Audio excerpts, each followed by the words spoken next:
And I'll call to order the regular meeting for the Leominster Conservation Commission for July 24th, 2018. We're going to start with our continued hearings. Pursuant to Mass General Law, Chapter 131, Section 40 is amended to be a public meeting to consider a notice of intent by Jude Paul regarding construction of a single-family dwelling with associated driveway, utilities within a riverfront. Address is 99 Granite Street, map 542, lot 9, DEP 199-1070. Someone representing the applicant. Good evening. The record Bill Hannigan with Hannigan Engineering. The last time we were here, we talked about the general aspects of the project. I think most of the issues relative to the commission and the general performance standards of the act were addressed. And the one question that was out there was relative to the roof area being disturbed on the property, and the fact that this had been a parcel that was previously divided after the inception of the Rivers Act. So the original parcel was essentially this piece right here, existing house. The second parcel came out. At the time they divided it, they did a variance for the lot width, which they were granted. Originally, that variance was to keep the house behind the 100-foot lot width requirement lot, which is what is shown here. And at the time, we had, I think it was 3,467 square feet of alteration proposed with riverfront, which generally I think was relatively acceptable. The question was 5,000 square foot restriction or deed restriction that needed to be placed on the lot and how that was going to be worked out. DEP came up with a comment that it really should be placed on the entire original parcel where the original landowner is not involved anymore between either parcel. What we did was we talked to DEP about portioning the share of riverfront area based upon the actual amount of riverfront area on each parcel versus the total amount. So this plan represents that. I copied Megan from DEP on the submittal that we sent back into to Angela. But in this particular case, there's 59%, I believe it is, of riverfront area on the property. 59.2% of the riverfront area of the original parcel is on this piece, and 40% is on the other, 40.8. So we reduced the amount of riverfront area that we're going to alter. Originally, this was going to be altered out into this area here, so those trees are going to remain, okay? And now the riverfront area alteration is reduced down to 2,960 square feet, shown in the plan.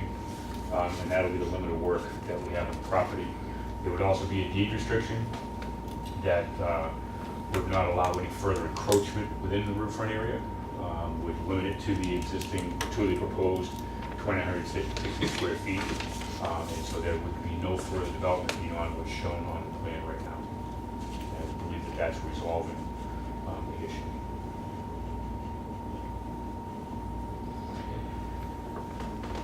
The stuff that's not hatched in red, that's already somewhat disturbed and trees cut down. See, between the house and the area. This area here? Yeah. Yeah. That's kind of already been Yeah, this is disturbed. all, the tree line is like this. Yeah. It's been like that for some time. I know there was some activity back here already, Okay. but I believe we're encompassing that within the calcs. Okay.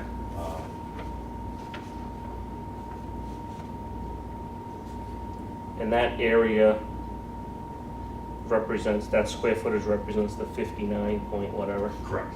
Okay. And so, obviously, when we went to construction, we had to stake out that line. Right. Have Angela review it, make sure the road controls put in, and then from there, they would be allowed to do the work. Okay. Any other comments or questions from the commission? What were the comments of the DEP when you resubmitted saying that you were going to proportion out the riverfront alteration between the lots? Are they okay with that? Yeah, basically what the, my first question to her was that, that the way that she worded it in her comment was should. be applied to the entire parcel. And she said that she looked at it and she realized that there was, I don't want to put words in her mouth, but more or less that she understood the situation. So the issue was, how do you equitably distribute the amount? And by the way the riverfront comes up, the riverfront comes up higher on this lot than it does on theirs.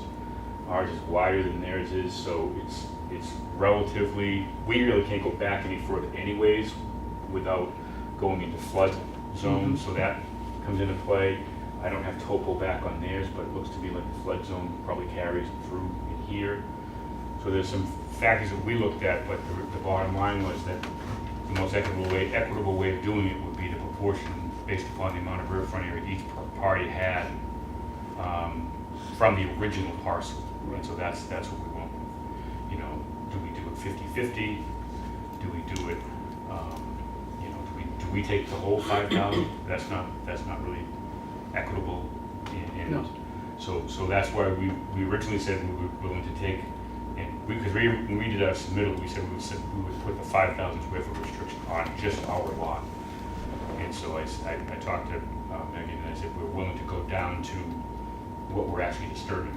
And she said, well, that doesn't seem, what's the share of what each of you have? So I ran some quick calcs and we talked about it, and that's kind of where we ended up.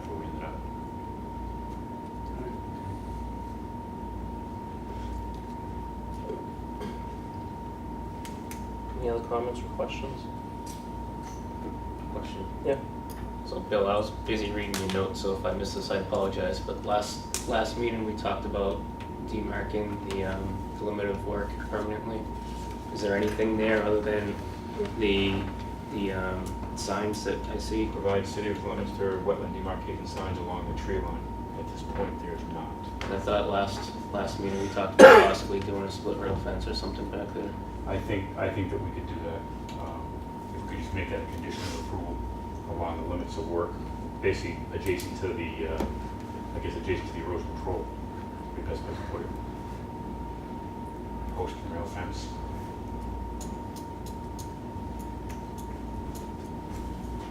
Awesome. And what I can do is I can revise the plan and just get that over to Angela so that plan has that on it before we reach the board. If that works. Simple enough. Anybody in the audience like to speak on this second time and third and final time? All right, I declare the public hearing closed. Any other comments or questions, or do I have a motion? I'll make a motion for standard order of conditions with the boilerplate with the addition of a split rail fence to be constructed and along the limit of work and to remain in perpetuity. Do I have a second on that? Second. All in favor? Thank you. Thank you. Our next hearing pursuant to Mass General Law, Chapter 131, Section 40 is amended to be a public hearing to consider a notice of intent by Robert Boldio regarding the paving of an existing gravel lot within a riverfront area and bordering vegetated wetlands. Address is 1145 Central Street, map 549, lot 9, DEP 199, 1071.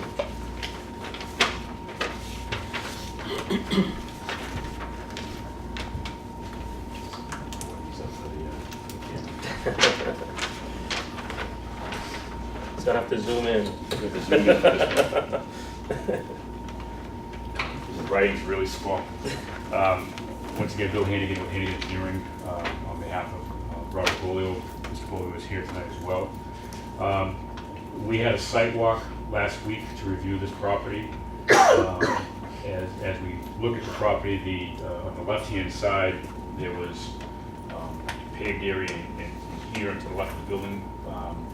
That's within the 25-foot riverfront area and wetland buffer.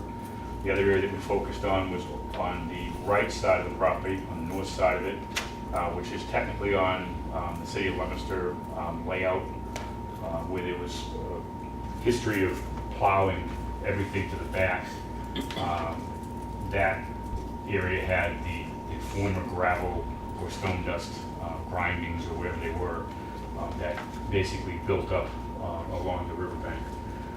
In this area, we discussed the possibility of removing that, taking that material out of there, but I think we all agreed at the sidewalk that that would probably do more harm than good relative to stabilization of the slope because it's near vertical in that location.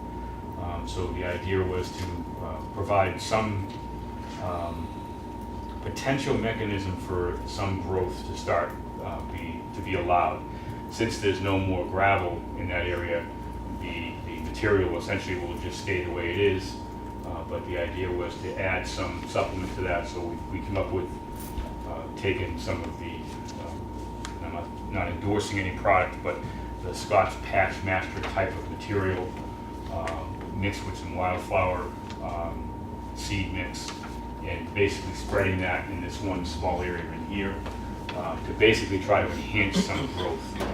With the plowing gonna not continue to put the stone dust on top of that, hopefully that vegetation would start to grab and really stabilize that slope there. It was actually pretty stable when we were out there, and the fear was if you dug it out and tried to replace it with some sort of material, that material was probably more likely to wash away than the stuff that was there.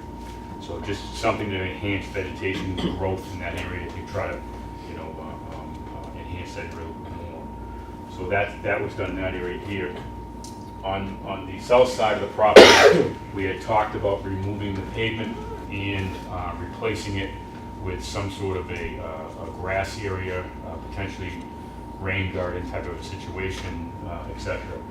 When I met with Mr. Bolio on the site to review these items, his concern was that it's a small site to begin with, and there's really no place to put snow now that he's not going to be able to basically push it over the bank. So instead of making a rain garden in that area, what we're proposing is to cut the pavement out still, but then to put a 3 to 6 inch layer of crushed stone and crushed concrete in that area, which allow him to, one, it would allow infiltration to happen during normal course of storm events, etc. And then the other thing he could do is then he could pile snow and store the snow in that area as well and allow that to melt and go into the ground that way versus having snow piles that then drift around and go, because the drainage really kind of just comes along the curb and then dumps into the brook, but this will get it into the ground versus getting it directly. It seemed like a reasonable change to what we had talked about in the field. So we're putting on the plan, proposing that, and discuss if you have questions regarding that. Just one comment, if this is gonna be snow storage, this seems like there should be something like some kind of barrier to prevent the snow from still being pushed back, whether it's On the backside? on the backside, whether it's some kind of, Guardrail? guardrail or fence or something, just something to kind of keep it from kind of flowing. I know we've been, in years we get heavy snow. Yeah. It's a tight space, it could always be a tendency to push it. Okay. You okay with that, Bob, or?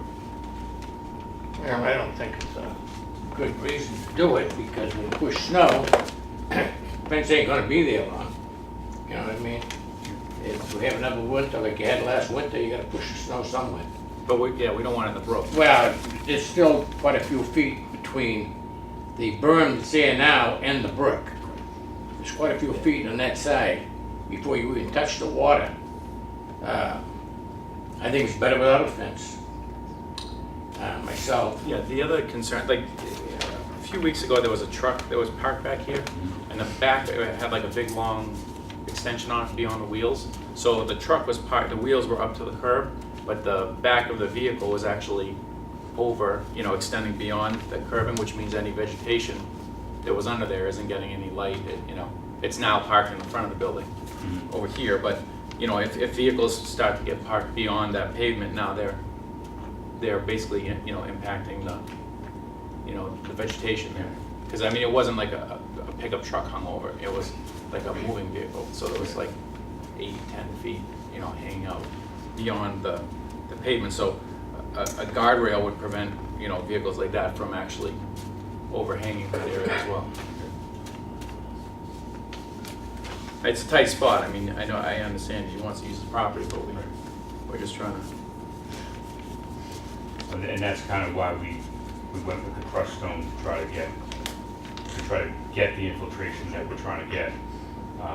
It's just get to it a different way versus trying to get the roof run from it. The other concern that Mr. Bollier had was regarding the gutters, is that there's a bunch of pine trees around there, and if he put gutters in that building, they would fill up with pine needles within a matter of, months and be a maintenance headache. So this seemed to be a better way of getting the infiltration that we're trying to get to simulate the water getting back into the ground, and it would also make it so that the snow wouldn't melt on the street, drag all the salt and sediment into the brook that way and go through the ground first. So it seemed like a reasonable approach. Guardrail, I guess if the commission wants, then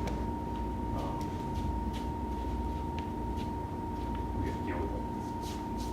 Which way is the roof pitch on that? I can't remember. Is it The flat? first third pitches to the front, and the last 2/3 pitches to the back. Okay, so that kind of, Yeah, it was offset. okay.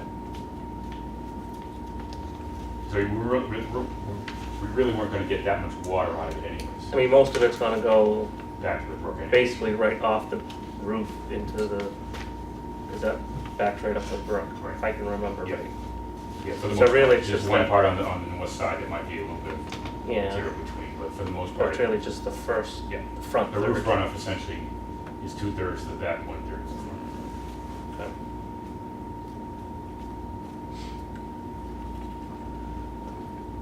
If I may. So I know about other job sites that they actually use their rain gardens, like their garden area, for snow storage. They put it, and then it melts and it goes into the ground and filters out that way. Is there a reason why you guys can't do that as well?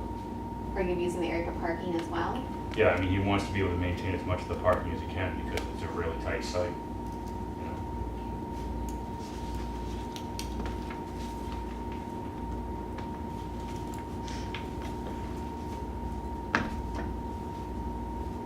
Comments, questions? Yes, sir. So what was there in that area again? I know we, Vegetation. what's that? It was vegetation. It was vegetation? Yeah, I mean, there were some areas that it might have been like a path area back into it, but like you say, you're trying to look at it from street view, from ortho, from Oliver. You just don't get a real clear picture of what was there. I mean, but it was really, over to around the tree where everything was kind of, and then, stuff got pushed in the back, and sometimes it had growth, sometimes it didn't. It went back and forth, so.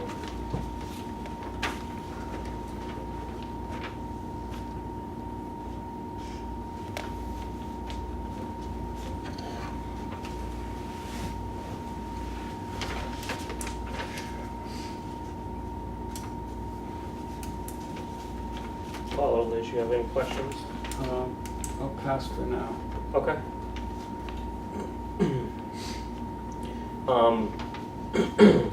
I know a couple of you didn't make the site walk. To talk about the first section that Mr. Hannigan talked about, it was very steep. And I think I would agree with, it's better to try to vegetate what's there than to remove.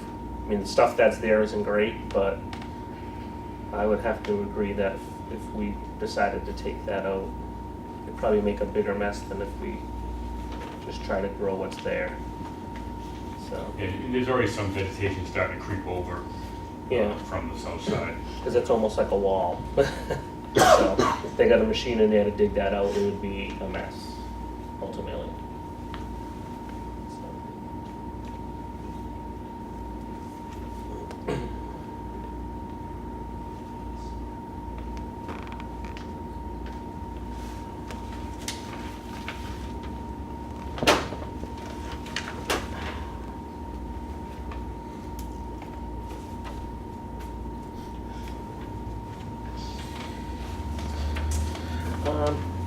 While you guys are doing some research, do you want me to open it up to the public? Sure. All right, anybody in the audience like to speak on this? Second time and third and final time. All right. You ready for your other question? Well, just a comment. Okay. What's being proposed is not really a restoration, it's still a degradation of the front. So, I mean, I have to agree with our agent on this. I would like to see something more of a rain garden type structure or vegetated with something else. If snow storage is concerned, I think a rain garden would work.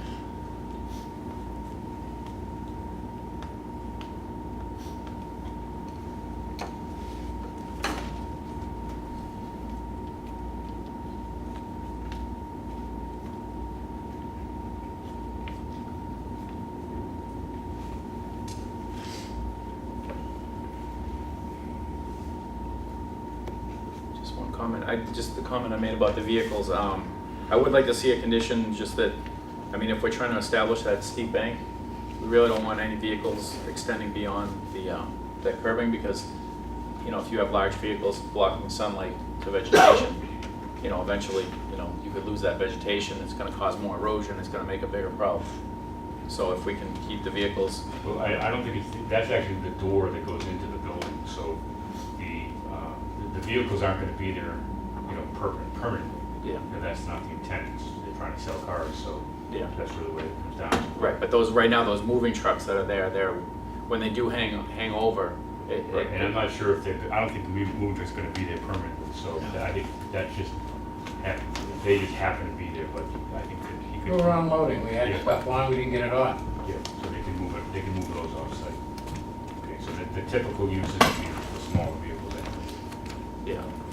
But it seems to me that if we, at least we have it in there, we're covered. I mean, it seems like we're doing what we can to protect the vegetation by not, you know, digging it up and pulling it back, but we also want to make sure that going forward that we do everything possible to allow it to grow without it being, you know.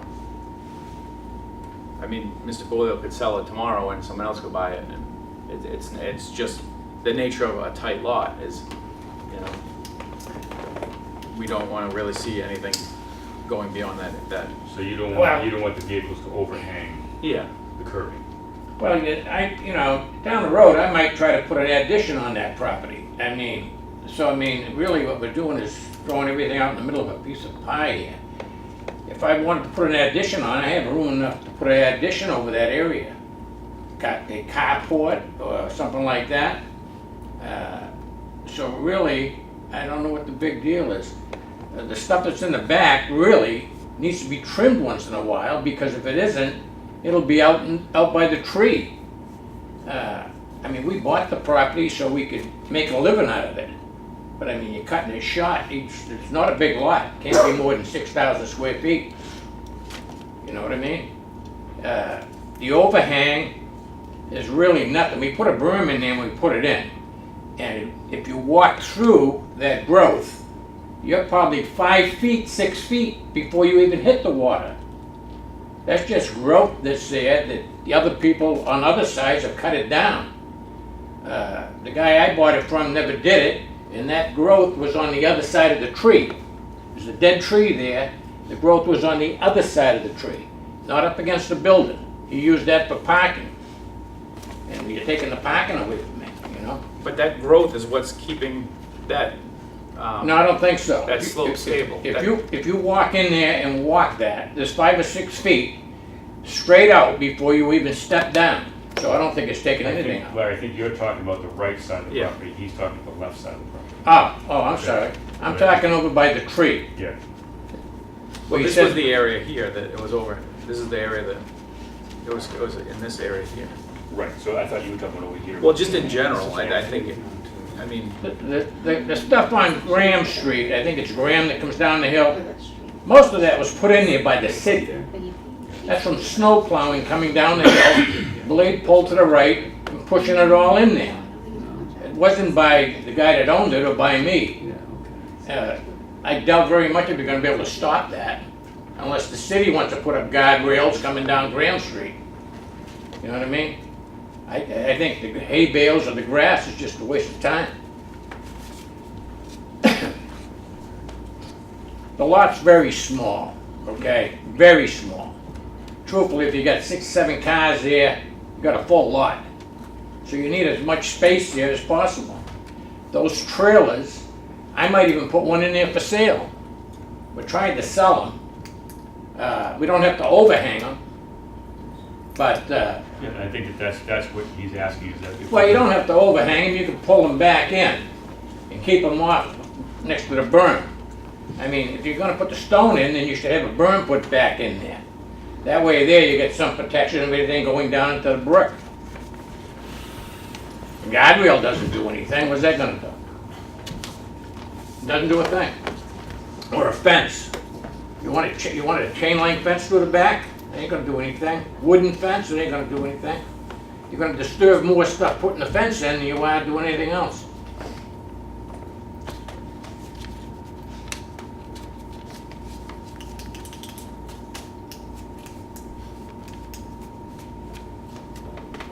So where does the snow go in a snow event? Right now? Yeah. Uh, Well, like- I don't know, we haven't had snow since this was paved, have we? Well, I go to Florida in the winter, Yeah. so I didn't plow it last winter. So I spent 6 months in Florida, 6 months here. So my intention is to spend the winter there. So there will be nothing plowed if I'm in Florida. Okay, so you don't have to worry about the snow.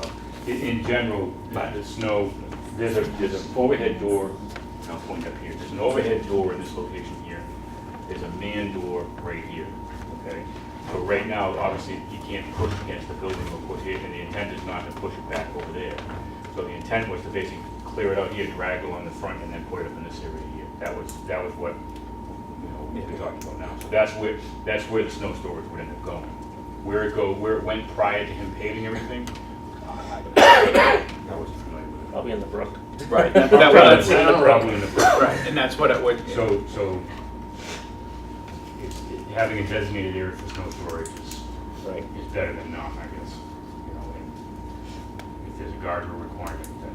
I just, with the tightness of the site, I think it just, there needs to be a permanent sort of limit of activity, whatever it is, so that snow doesn't go back there and vehicles don't go back there, and, like later on you sell it and somebody decides to put, I don't know, a dumpster on the other side of the pavement. Like there needs to be something that defines, like, I mean, if the pavement's gonna go back that far and we're gonna keep it there, then we don't want any further encroachment. That the area beyond that pavement needs to just be left stable and, and unaltered, going forward. And that's my concern.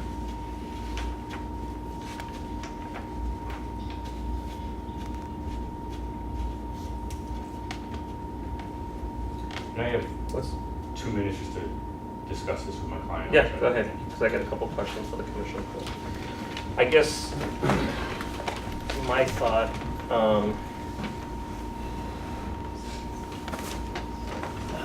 before we even talk about fencing or barriers, if this was vegetation, I guess what would the commission like to see put back there? I mean, if we're talking putting vegetation back there, it's all kind of a moot point. So that's why, we can sit here and talk about fencing, but if we as a commission decide that we want vegetation and leave the front open for some snow storage, then you don't need nothing, because there'll be trees and bushes and things like that, so. So I'd like your input on your thoughts. Well, you want to plant something that's indigenous to the immediate area. Right. So you kind of keep it that way. But getting back to my reason for not being in favor of this recycled concrete or whatever they're proposing there, what they're proposing is an alteration of the riverfront area. Right. So they don't have a limited project, they haven't done a wildlife eval or an alternatives analysis, and they're less than 10 feet from the bank with some of that. Right. Part of the alternatives analysis for riverfront alterations is looking at other sites.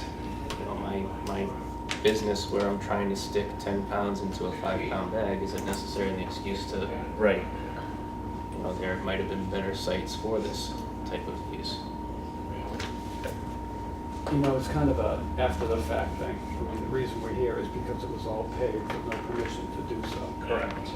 So I think what we need to do is to have conditions that are going to protect the integrity of that riverfront area. And this is just one of the same, this proposal. And this crushed concrete, Right. Brad's got a good point. It's just a different way of altering the riverfront area. You know, I get it, it's a tight lot, but it is what it is.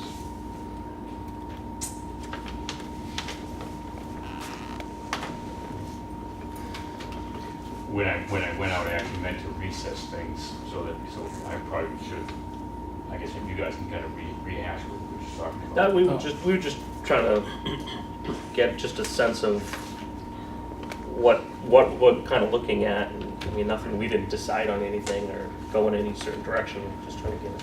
So, I'm agreeing with Larry that the ability to prevent further encroachment is important. Okay, so I just talked to Mr. Bolio about putting, similar to what we did in the last part, putting a post and rail fence along here with the signs on it, okay, to basically demarcate that as the limit. And if that's, he'd rather keep the stone versus building a rain garden. You're gonna get the same type of infiltration. I know it's not vegetated, but it does ultimately end up providing the same benefit, by reintroducing surface water or snow melt into the ground. And I know that that's debatable too, just so you know. Yeah.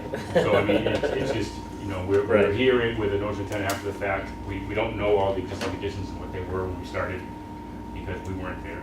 So we're coming here, trying to make the best of the bad situation. Yeah, I mean, basically, all we were talking about is, kind of what are the rules of, because basically Riverfront was disturbed, and now we're after the fact. So, Brad, if you could explain, because you know more of the regulations than most here, but there's a lot of different criteria you need to go through to disturb Riverfront, and none of that has been done. We're just kind of saying, well, you took over Riverfront, you disturbed it, you paved it, now you kind of want to keep it the same that you have now because that's what you want, but it's not right. So that's the quandary that we have at the moment is, like I said, we didn't come up with any solutions why the 2 minutes you were out there, but we were just talking about just what are the rules and regulations, and I have a feeling that some of these commission members want vegetation back in that area, which means no fence, but no parking either, so.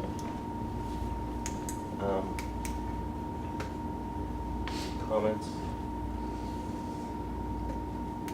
Well, my point was, when you were out of the room, is that this is an after-the-fact filing for alteration of riverfront area, and what's being proposed is alteration of riverfront area, so it's just a different method of the same thing. And I was looking at some of the Google maps, and that whole area was completely vegetated prior to the fact. So maybe it needs to go back to vegetation. To protect the integrity of that riverfront. It's just very tight.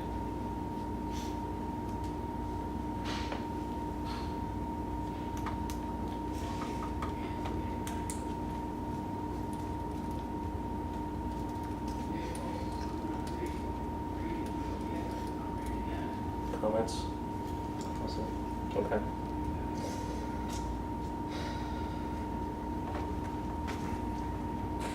I think as a commission where we sit,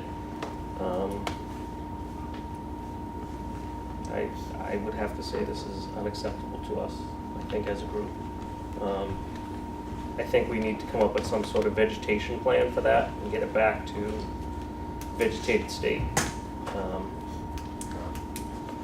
Because the analysis, I guess, wasn't done, because it's obviously after the fact, and the majority of the commission members feel that it was altered, and this is just an alternate alteration, it's not a replication area, so. So if we, just to kind of set the parameters of the limits of what we're talking about, if this area that's shown as gravel was revegetated, everything else stays the same that we've talked about. That's really the biggest difference. Yeah, I think, yeah. I don't think we have any issues with, You're talking grass, Yes. do it. All right, we'll put grass in, it makes you happy. So it's gonna be a little more than grass, but yeah. I know there's No, grass permeable pavements out there that, you know, it's Nobody- plastic, here's the put down difference. crushed stone and. I didn't try to sneak Okay, this in. Hold on. Yeah, but I want to explain something. No, hold on, please. Could you just continue? There is, like I said, there's plastic grids you put down, you fill it with gravel, and it's basically, instead of having a asphalt permeable pavement or concrete, there's actually grass permeable pavement, so you can actually drive cars on it, because you can't just put grass, because it'll turn to mud and, you know, so I think there's some things out there that you can actually vegetate and park the car on if you Yeah, want I to. just would like to get a consensus from the commission. No, I'm just I know- throwing an I know, idea out but there. I don't want to propose something and come back and then find out that it's not acceptable. So if That's, that's not acceptable to the other members, I mean, I've seen them, and they work, we use them on fire lanes, quite frankly, a lot in some residential areas. And they're very strong, so they can, you know, they can hold the weight. Use is part of it, is that if you're gonna be using it every day, it's Right. not gonna be grass. right. Okay, no matter what's there. Right. So I'm just trying to be upfront with the commission as far as that, I get that. Mhm. So if that's not what the other members feel is, I don't wanna come back, I don't wanna go back and forth on this. No, I got the area, okay, I wanna know what everyone wants there, okay? And that's kind of, and I think that, you know, maybe not a full blown rain garden, maybe we drop it to the center, we put crushed stone in the middle of it and have it just drain in, so it can still be used for the snow storage area. It can still provide a recharge, but instead of it being crushed concrete or crushed stone, it's vegetated with grass. That was my thought. If I may. Absolutely. I don't share the same thoughts. I think it needs to be revegetated differently, just as you made the comment to your client a few moments ago that it's gonna be more than grass. In my mind, it would have to be more than grass. I think you need to leave a little bit of room to access the building there. You know, even, you said there's a door there on the side? On the front. On the front? Yeah. Oh, okay, all right. But, yeah, I mean, clearly you don't wanna be planting trees right next to the building, but you should be doing something other than grass in that area.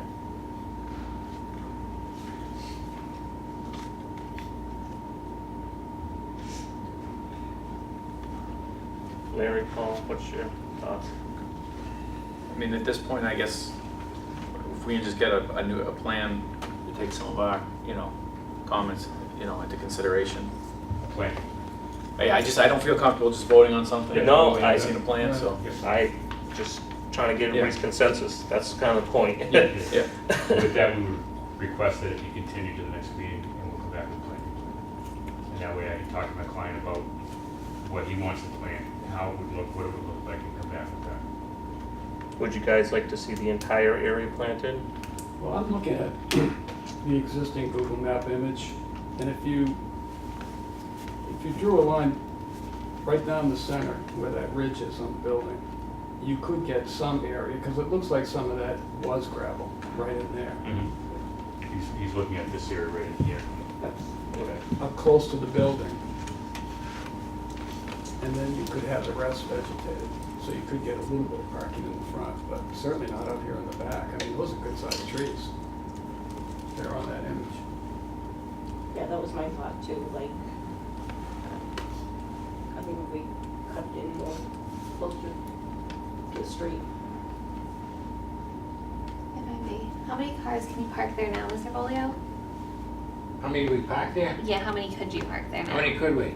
5 cars? 5 cars. So if we did split it down, probably could maybe park 2 there? Oh, you mean on the side here? Yeah.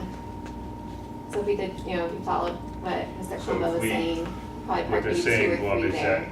instead of this all being vegetated against the building, leave this open against the building and opening it up, leave that paved, or? Or go with that as I'd crushed probably go stone? with gravel, Needs so to be it's permeable, yeah. Okay. permeable, but So 2 Kind of spaces some would be sort of about 20 suggestion. feet?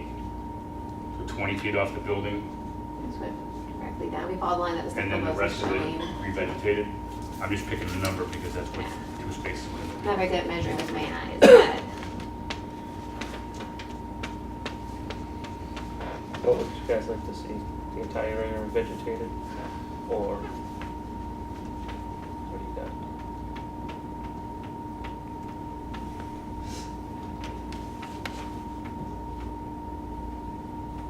I don't know what the property line would be on this image. It's a hot dog cafe, something that's parked there. It's Do you entire, like, fence. other than that, right I can against see the it on the building? map, but I don't know. I think What's the that? fence Do you is really entire other than up against the building? like at the edge of the trees. Yeah, I'm, well, So I there's the mean, sign right there, that's the sign showing. basically it was all vegetated minus this Yeah. gravel area we're Right. talking about.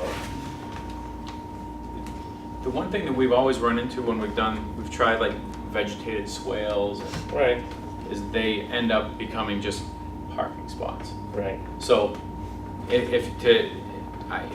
think this is a good idea. I think there just needs to be some way of distinguishing what's parking versus what's the grass. You know, I mean, I know we want to use it for snow storage, so you don't want big high curbing. Right. Otherwise, we can't get they can't get the snow in there.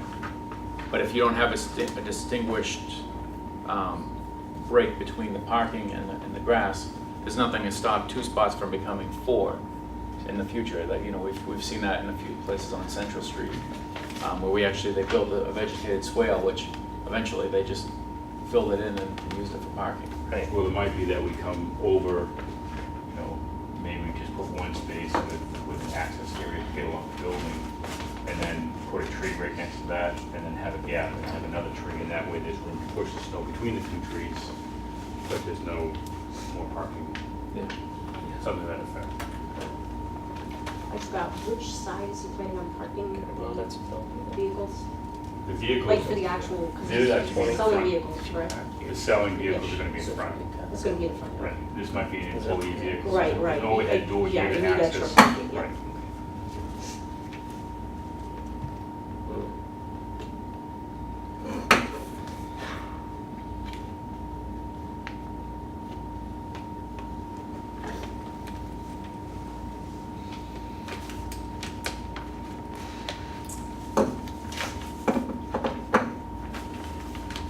What's a parking spot? What's the standard? 9 by 18. 9 by 18.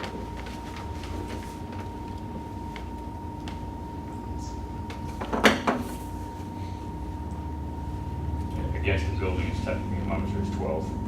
Yeah.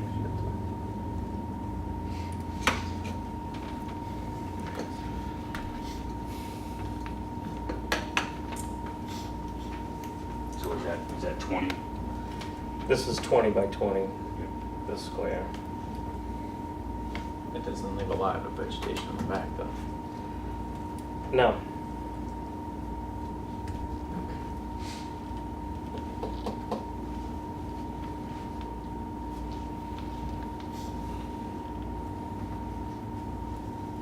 Maybe we just do the 12. Because that would be one space and an area to walk by it. Me personally, I'm not super concerned about a lot, parallel to the road. I'm more, you know what I mean? I'd rather have it go, instead of being 20 by 20, I'd rather be 12 feet deep and 25 feet wide. You know what I mean? So along the front of this, Yeah. I'd rather have that gravel and then kind of surrounded by vegetation, especially in the back. You could park cars diagonally. too, Diagonally, to, maybe, or you know, something. like yeah, I from mean, the that back. could be, I think that would work. You know what I mean?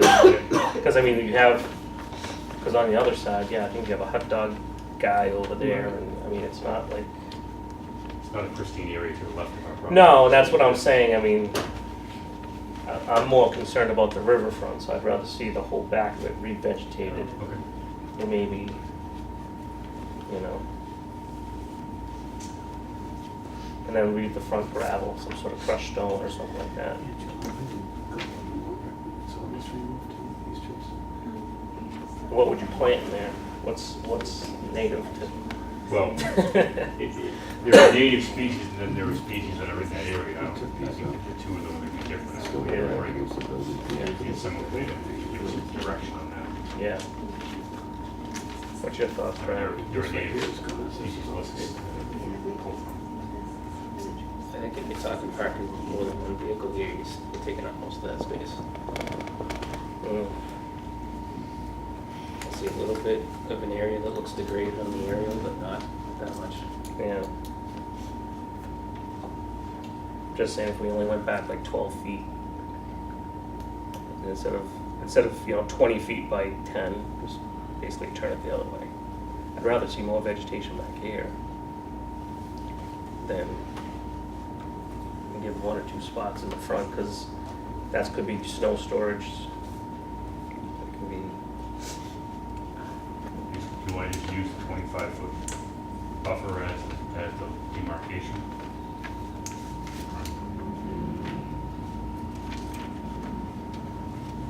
But say that again, please, Bill. Well, I'm just thinking that the cars that are along the front, I have to measure. Yeah. I've already scaled it.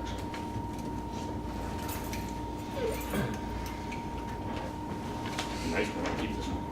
I know. It's nice. Yeah, so yeah, it's, the front corner of the building is only 20 feet from the property line.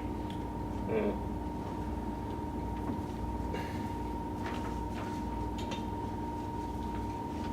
I think if you left the back vegetated clear, you'd solve your I problem. think 10 by 25 would work.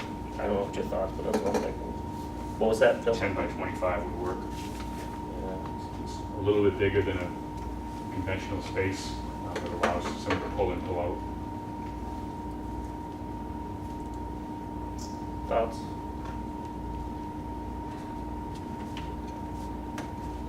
Dedicate the rest. As much vegetation as we get in the back, the better. Right.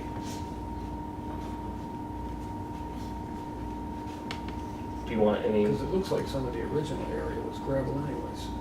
Yeah, there was a little bit. Yeah. So, All the way down to the side. But do you want to leave it up to Bill and his group to come up with vegetation? Because scrub brush doesn't constitute proper vegetation, because that's what's there now. Right. I'm not going to get a landscape architect. No, I but know. I'm going to seek Do some guidance. research, Yeah, and yeah. figure out what's, There are plenty of towns that have various planting requirements that can pull from. yeah, some woody type. Yep. I think that will solve. If you have some woody vegetation back there, they're not gonna plow past it. Well, they're gonna plow over it, and then that's a whole different story. Your thoughts, Larry? Yeah, So, yeah, a few trees definitely would help, I think, just, they have to be strategically placed so that they can still get the snow in there, but, yeah, I like the idea of kind of having the trees around the side, kind of encouraging them to kind of funnel into the middle, Yeah, so. yeah, I think if you wanna continue. Consensus is good, I guess. Yeah, I mean, we'd like to see as much vegetation as possible. I think if you're in that 10 to 12 by 20, 25 feet and vegetate the rest, I think that would be. Okay. Do you guys want to see any fencing or anything like that? I think that would eliminate the fencing. Well, that's what I'm thinking. I just, Now before. we're spending money on plants and trees. No, I don't want to say, well, we still want the fence, that's Right. why. We don't want this to keep going on and on and on, so.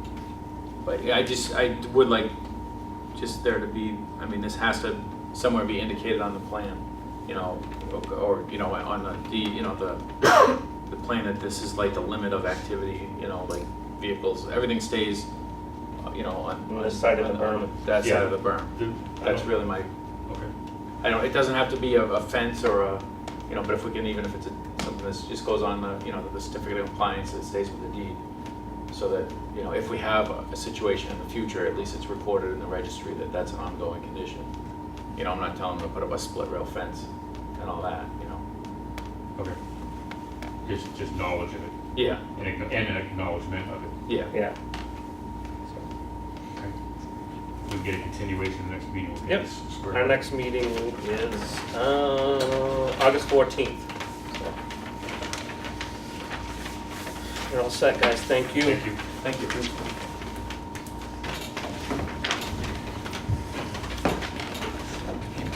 All right, moving on to our next hearing, which is a new hearing. Pursuant to Mass General Law, Chapter 131, Section 40 is amended. There'll be a public meeting, consider a notice of intent by Mass DOT Highway Division regarding proposed roadway improvements along Route 13 in the intersection of Hodge Street, Prospect Street, in Massachusetts DEP. Do we have any numbers or anything like that for this project? Not yet. Mass DEP hasn't issued a file number, that's what you're asking. Yeah. I checked right when I left the office. I checked my email There's nothing on I didn't see the anything. their website just yet, but All right. it's kind of par for the course with them, I guess. My name is Ed Hutchinson, I'm with Tetra Tech, representing Mass Dot Highway Division. This is Jim Antonazik, also with Tetra Tech, and we're here to talk about the Route 13 Main Street Safety Improvements Project. Jim's going to give you guys a little bit of a brief overview of the actual project work, and then I'll talk more about wetland resource areas and what little impact there is to the riverfront area. But that's what you turn over to Jim for a quick overview. Yep. So the project started because these intersections through this area are high crash locations. So the goal of the project is to improve safety for vehicles, pedestrians, and bicyclists throughout the red shaded area. It's Hodge Street from the Route 2 ramps up to Main Street, up Main Street to about 400 feet past the intersection with Prospect Street. The 5 intersections along Main Street will be getting signal replacements. There'll be a new signal at Mead Street and some improvements at the signal at the Route 2 eastbound ramps. In general, there are some lane use modifications, some addition of turn lanes at a few of the intersections, replaced sidewalks, new wheelchair ramps, and bike accommodations. Part of it is shared lanes, and Hodge Street is 4-foot shoulders to be shared with the bikes. There are no changes to the bridge, either bridge really, but no work on the bridge over the river. The bridge is not widening. There's nothing happening there. Beyond the bridge, we're tying into existing there, so there's not much changing. Further up, there's some widening to accommodate the lane alterations and the additions of some turn lanes, but none of that is happening at the bridge. Just go back with the resource areas. They're all associated with the North Nashua River. There's 2 areas of BBW at the bottom of this slope on either side of Route 2. The buffer zone extends into the intersection of Hodge Street, but there'll be no impact to BBW from the project. There's also some boarding lanes, which are flooding associated with North Nashua River, again on both sides of the river. Below the elevation of the bridge, so below the elevation of the actual work, so there'll be no impact to BLSF from the project. No impact to the bank of the river, and no impact to land under water bodies of the river. Basically, the only impact we have is to riverfront area, and because the area is so developed, it's considered a redevelopment project under the riverfront area performance standards. And those redevelopment performance standards say you can develop or redevelop up to existing conditions.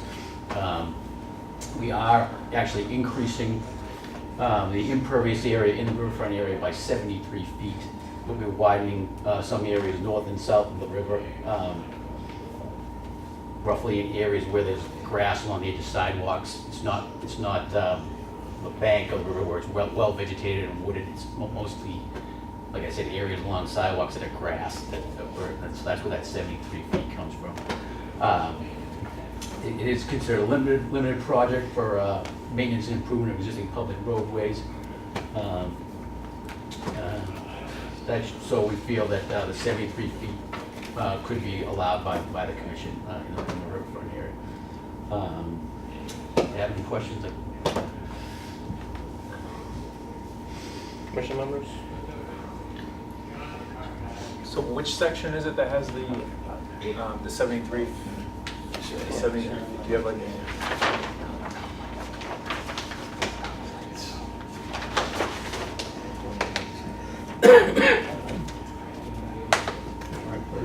So I think it's a little bit better.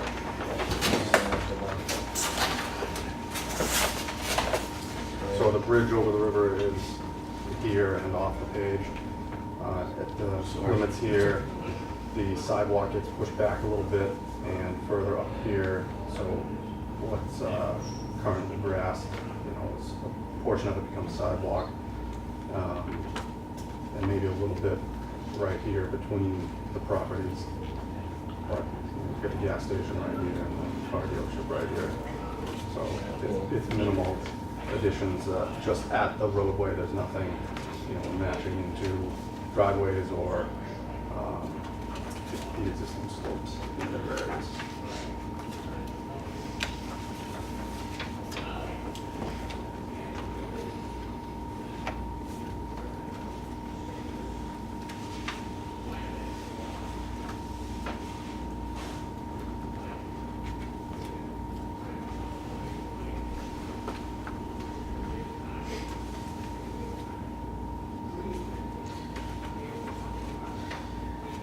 Any other questions or comments?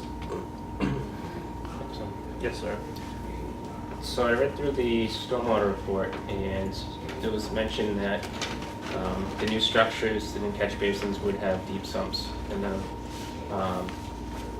In terms of the existing ones, I know you can imagine why you don't want to replace all of those, but have you looked to see if there's any retrofits that can be done, if there aren't any hoods in them, for instance?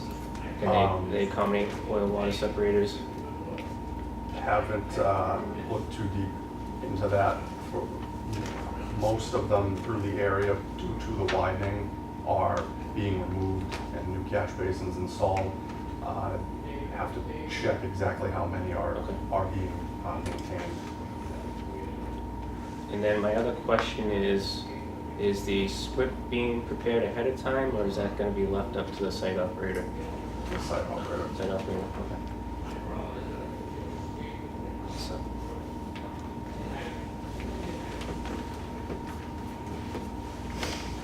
Any other comments or questions before I open it to the public? I'm going to pass right now.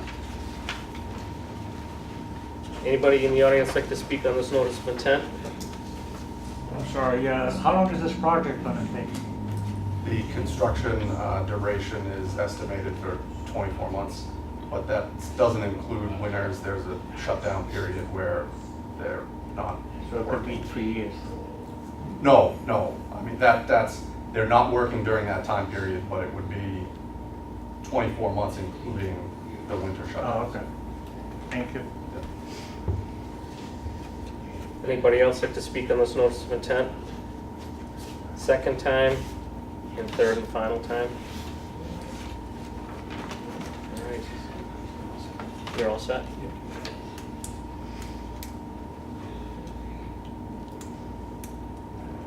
Any other comments or questions? no, I'd just like to see a condition that before they commence work, that we get a copy of this. So, okay.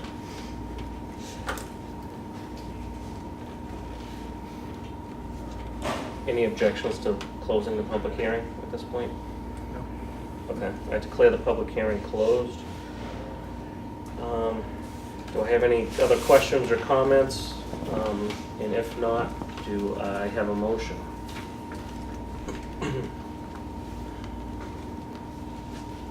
Yes, sir.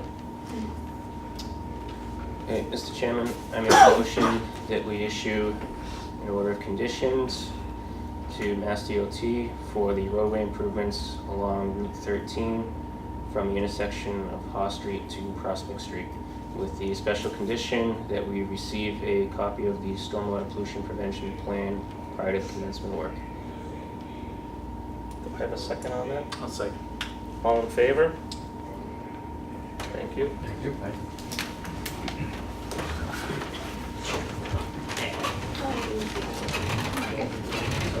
Just sign that so I can get reimbursed and received for something. That'd be great.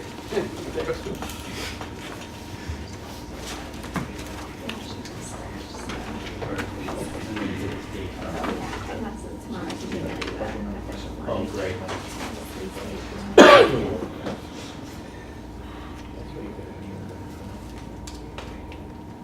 Thanks so much. All right, moving on to our regular meeting. Certificates of compliance.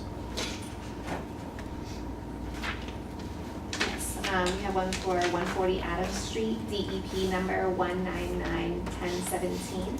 It's the Ivory Keys apartment. I did supply you with pictures from my site walk that I took the other day. Since the site walk, they have removed the fencing that was on the other side of their new fence, as well as hung up the no parking signs along the property for the snow storage. The other snow storage area was supposed to have no parking signs, but it was in the front, adjacent to the entrance. They decided to put a garden in there, and they'll be using that as snow storage, and there was no need for the no parking signs. Okay. Mr. Giannakis had a little issue with the letter. It says, whereas all work of the subject project has been completed, the applicant requested a certificate of compliance be issued. All work is substantially in conformance. Typically, if it's not in complete conformance, they list any variations. So that's kind of, it's just the wording of the document. Yes, I'm Paul Grazowitz, Graz Engineering. That's a standard letter that I send with every certificate of compliance, because nothing is exactly the same.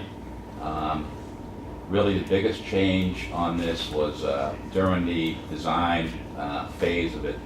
We ended up adding a rain garden in the corner, and it was also supposed to be a dry well to pick up the roof water. But during construction, they were hitting such high groundwater over by the building, and I was very, the elevations were tough on the site because I was dealing with floodplain. I had to keep things, basically where they're at, and I felt that by forcing that water into that small area under the pavement there, that I was going to have some groundwater mounding and frost heave going on, and I said, we better get it into the drainage directly. Okay. That was the big change there. Could we just get a letter to add to the file with those comments? Sure, yeah. That's my only thing, is sometimes we get this and, sometimes it's substantial, compliance means, they forgot to put something in, it's like, so if it's a minor thing like that, just to include it in there. Yeah, Just I so can that we do have that. it for our record. Sure. Thank you. And Angela, you visited the site, obviously, these are your pictures. Yes, I visited twice. It looks very nice. I'd like to Did turn out nice. commend you on that. Everything was complete that you were aware of? Yes, and the things that weren't complete on my first site walk were completed this weekend, and I went out there yesterday, and everything is completed now. Okay.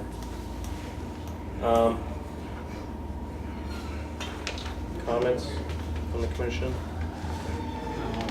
Mr. Chairman, originally there was a select number of trees that were going to be removed in the resource area. Correct. Those that were dead. So was that completed, right? That I don't know. I I was down remember, there today looking at it. I didn't see any signs of cutting in there. I do believe that they had removed the obviously dead trees, but they did not want to remove any healthy ones. But it was originally, in their original order conditions, they had approved to remove healthy trees as well and plant new ones, but they felt that would be kind of counteractive to plant new ones when there's plenty there, because the ones would be shaded by the older trees. So in my first few meetings, we had discussed a new planting plan that I had submitted to you as you guys had approved, and they did follow that planting plan. okay. I remember that change, I Yeah. can't answer that about the dead trees. So that part of the project's done as well? Yes. And then there are some plants that there was some concern that they weren't exactly in the best condition with the drought we were having. But there is insurance on those, so they will be able to replace those if they're, if they don't make it. Okay.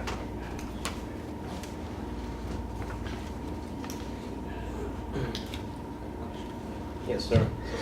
Is this the side that you were parking? Yep.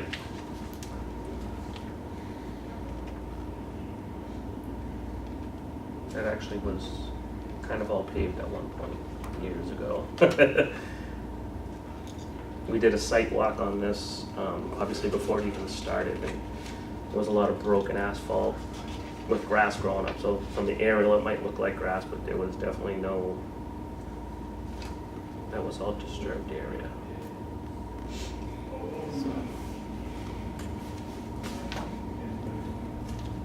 Neil? Can I ask the engineer some questions? Sure.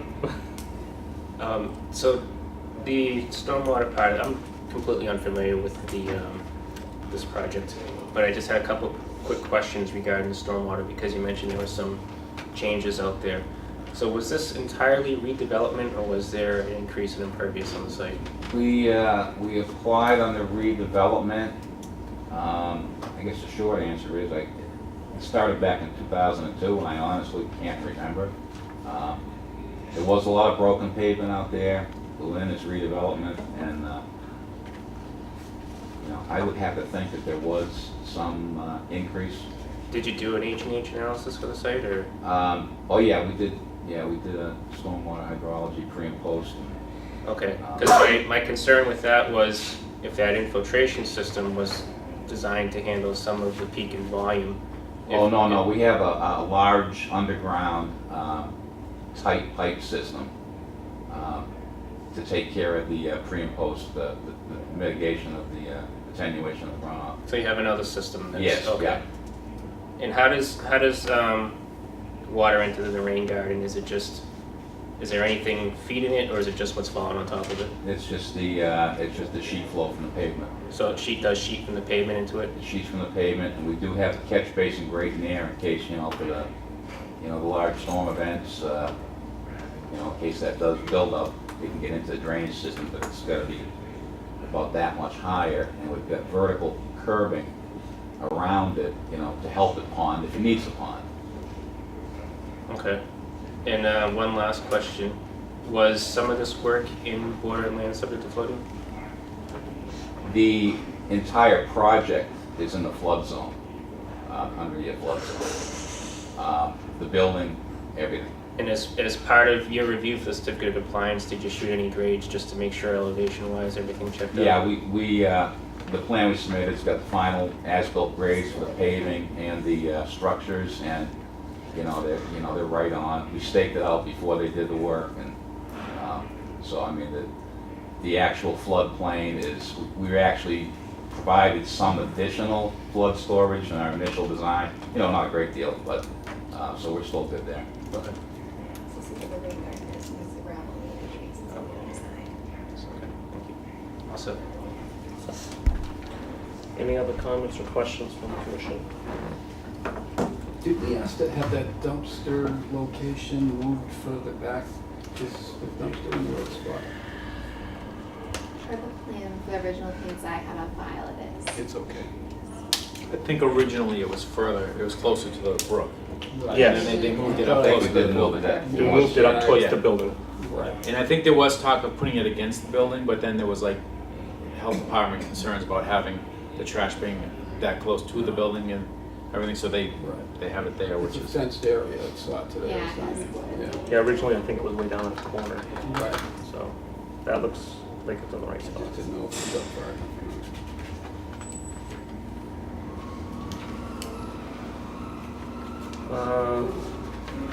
Any other comments or questions? If not, do I have a motion to issue a certificate of compliance with certain conditions or anything else? Make a motion to issue a certificate of compliance, just with the added condition that an additional letter be drafted indicating the deviations from the original plan regarding stormwater. Okay. If you could get that to Angela as soon as possible. I'll email it tomorrow. Okay. And then maybe we can hold a signature or something like that until we get that letter. Okay. All right. Thank you. Wanna vote on that? Yeah, we're gonna vote. Do I have a second on that motion? second. All in favor? All right. Yeah, so we'll hold a signature. You won't get the certificate until we get that letter, Okay, basically. thank you. Thank you.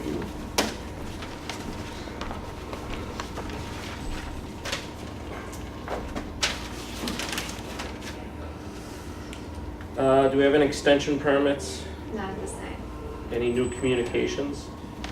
I was alerted last week by Commissioner Stone about some dumping over by Doyle Field by DPW. Okay. I did talk to DPW, they're working on a plan to remove it. dumped by them?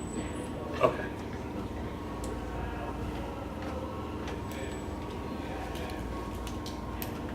Was it on Tree Street? Yes. Okay. Yeah, the back of the parking lot where it just drops down. Oh, across from Doyle Field, all that parking back there? Okay. All right, minutes. Did everyone review them? Has everybody reviewed them? And do we know who can vote and who cannot vote? I'm good on all of them. Everybody can vote on all, all right. Let's take them, any changes or issues with the minutes?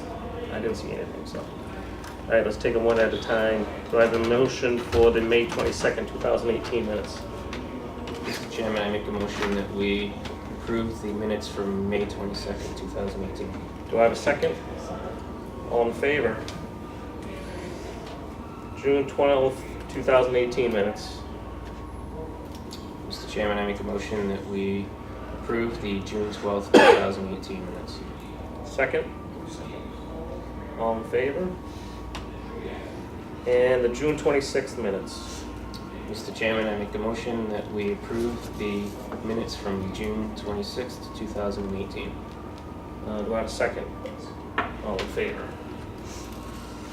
All right. Before we move on, I got a quick question. Yes, The sir. last meeting, the first meeting in July, I came in late. So what is the actual protocol for me to vote on the minutes? Because you would have I would have missed missed the part of first it. 20 minutes of the meeting. Just, I would- I mean, I just, it's not for this week anyway, but Right. should I just abstain? You could abstain, I mean, at that point, because you Or you missed, can review the video. yeah, Or- kind of the yeah. standard thing, but if we have a quorum, I think you could just abstain. If I may request that we skip to an enforcement issue 8B, because I believe it'll be fairly quick, and I believe it was a mistake. Okay. Any issues with moving up to 8B as 8B? Oh yeah, enforcement under 8B, okay. Any issues with that? Okay. So, what do we got? 103 Exchange. 103 Exchange Street, the alteration of the riverfront area, where we had the Bobcat. Yes. Right there in the front area. I believe they are here. I'm Heidi Thayer. I guess we just had some questions on, we're just unsure. First, we didn't know that it was conservation area to begin with. It wasn't labeled. We were unsure of that.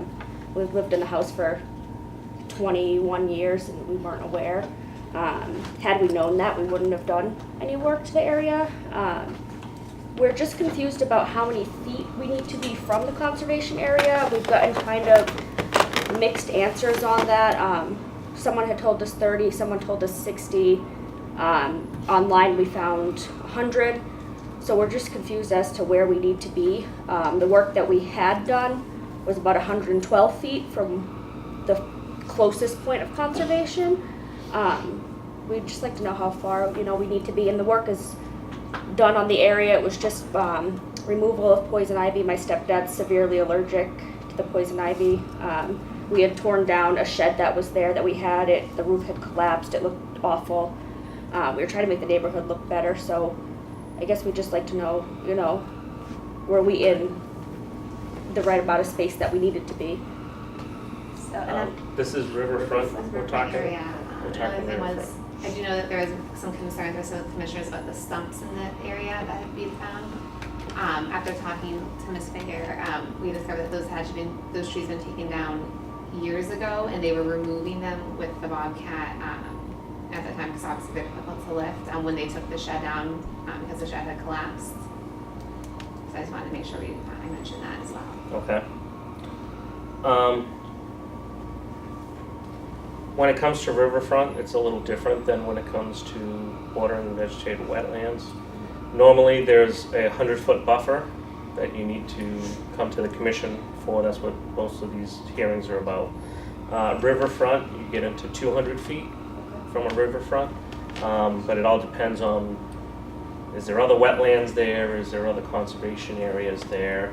This, that, and the other thing. So I'll let our two resident experts kind of confirm or, you know, I don't know that area that well. I mean, I know it, but what else is there? Is it just riverfront? Is there other BBWs there? Is there? There's some BBW, but I believe, so where they had done the work was about 48 feet, the line where the dirt ends. And they had seeded it, My son, we were gonna have it sprayed, but after talking to Angela, I decided it probably wasn't a good thing, so he spread all of the seed by hand. good seed to kind of stay with the poison ivy. No, there's no fertilizers used because we had discussed this a couple months ago as well. When we thought it was just the poison ivy in the shed. Right. Okay. So the shed was within, was it? The shed was within, but the, it collapsed, so they had to Right, remove right, for but it was safety already there. concerns. Yeah, it was already It's there. like 48 feet? Yeah, from GIS I measured, it was about Okay, 48 okay. feet.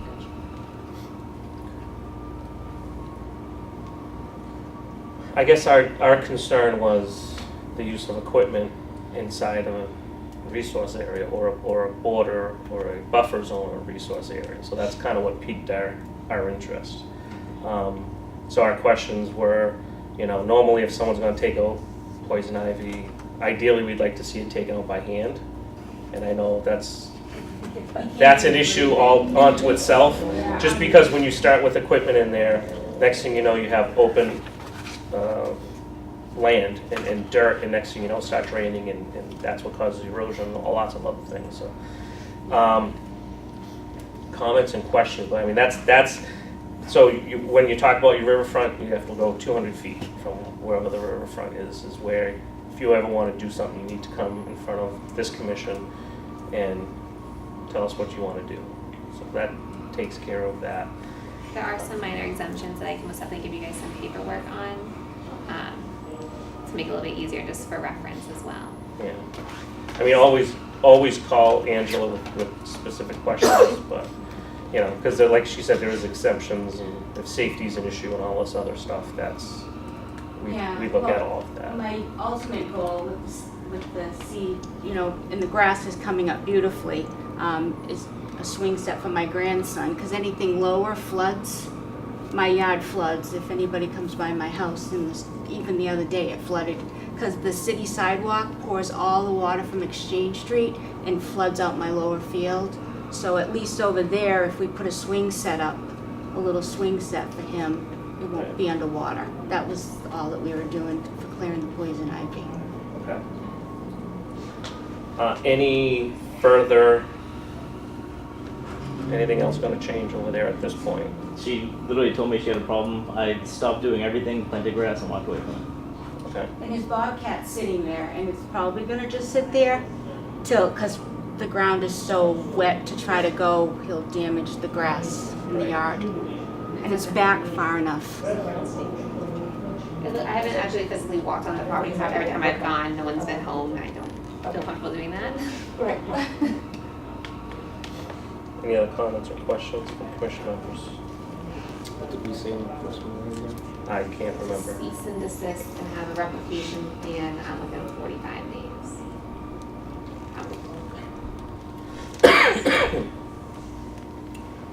Before So- can I just okay. ask one thing?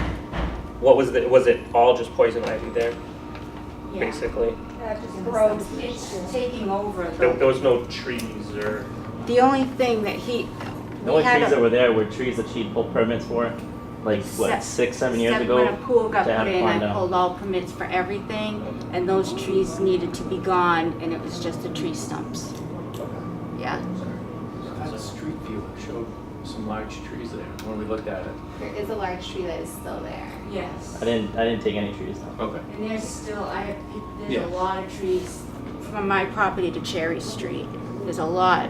In fact, I have deer, I have a beaver in my yard, I have a muskrat, fox. Yeah, I mean, geese, all kinds of baby geese. yeah, I have 18 geese. Yeah, so. Mr. Stone, you had a question or comment? No, I was just trying to get clarification on what was there. I mean, typically you don't have poison ivy on a lawn area like this. Usually it's borderline of the woodland or something Right. different, so.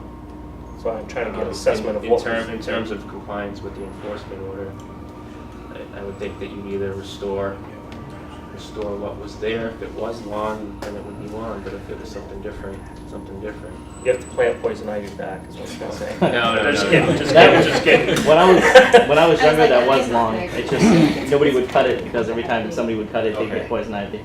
Yeah, I mean, that's what, just trying to figure out what exactly was there. And it's, is it all outer riparian? I'm sorry? Is it all outer riparian? I believe so. I thought it was, isn't it 40 feet away? No, that was the shed. Oh, okay. There's like 48, yeah, it's about 48 feet when you measure it on the GIS. I think where they're gonna use the grass seed to stabilize it. I feel like that's better than poison ivy for a health standpoint. No, that's a joke, but yeah, you know. Might come back in. Now, what is the furthest, like the furthest area they, how far is that from The furthest area. the, like the whole area they did, is it the, you said it was 48 feet with a shed? I haven't been physically on site to Yeah. measure, but I'd probably say about like 40 feet. Eyeballing. So it's all in a riparian, so. Right. I thought it was outer. Well, if it's within 40 feet of this, the brook. 40 feet. I have not been on site to measure, and I measured the Right. GIS, which isn't the most accurate.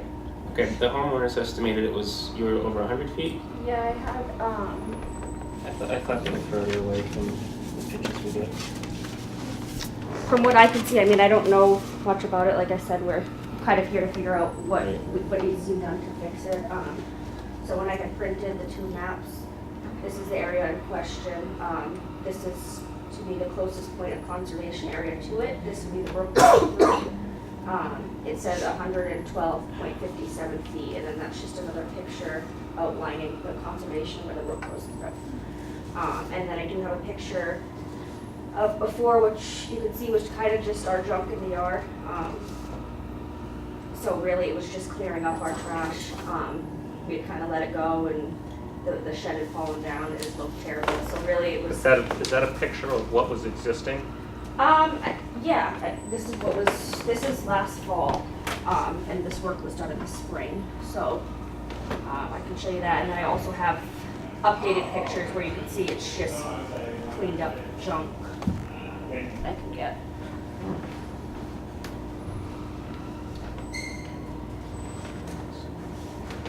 I'm just not sure where the brook is on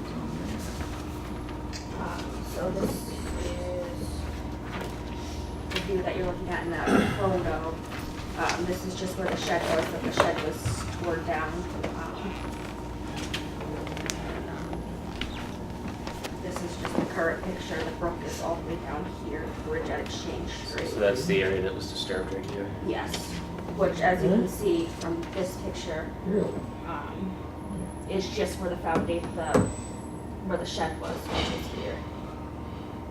So it looks like it's clear, but it's just you can see we had tarps and all kinds of stuff that we kind of just picked up in the yard.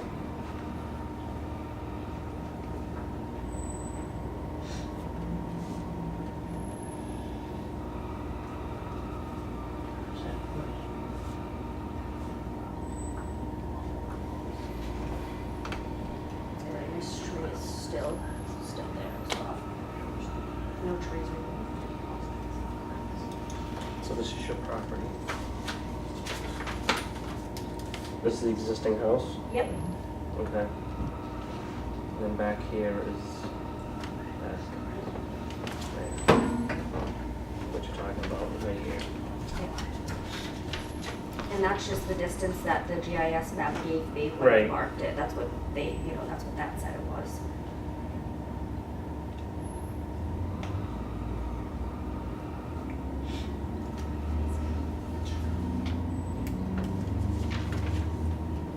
Is that the closest point though, or?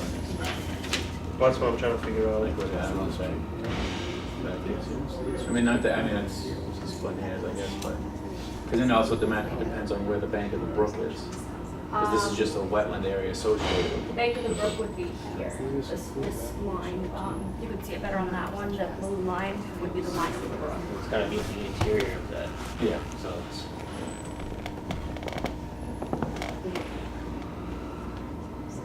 And then these pictures are completed. This is where it stays. This is what it. Now, And your goal wasn't to create lawn, it was just to control the poison ivy? Yeah, my stepdad, several times a year is on prednisone for poison ivy. He walks by, it's like he walks by and catches it. Is it gone from there now? Or is, There's or do you still have some, more? yeah, there's still some far back, but that gives him enough space to be in the yard to where he won't, be close by it before it was kind of growing out all along the pathway. That's further back into the kind of wooded area that he won't be going into anyway.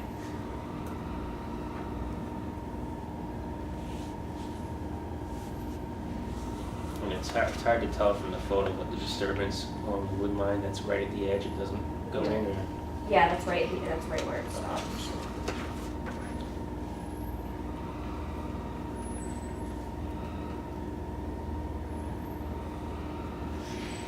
Doesn't look like it's outer, It was hard to see from the street, really, where it Yeah, was, to be yeah. honest, so.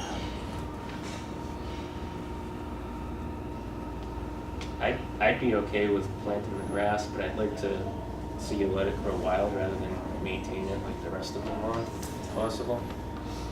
If that was your goal, just to control the poison ivy. Yeah. If it comes back, I'd, do something different than a bobcat, I think, at that point. But, you do have some valuable vegetation all around that area. Some of that will creep back in to where you're planting this grass anyway. Yeah, like we had said, when we had moved into the house, all of this was cleared land. Yep. There actually used to be a barn back there that So had this burned down. has been overgrown over the years this way? Yeah, it's been 20-something years, and it's just kind of all grown in, just Okay. kind of creeping closer. That'd be my take, just plant the grass. Plant grass and let it grow, Yep. and just not mow it.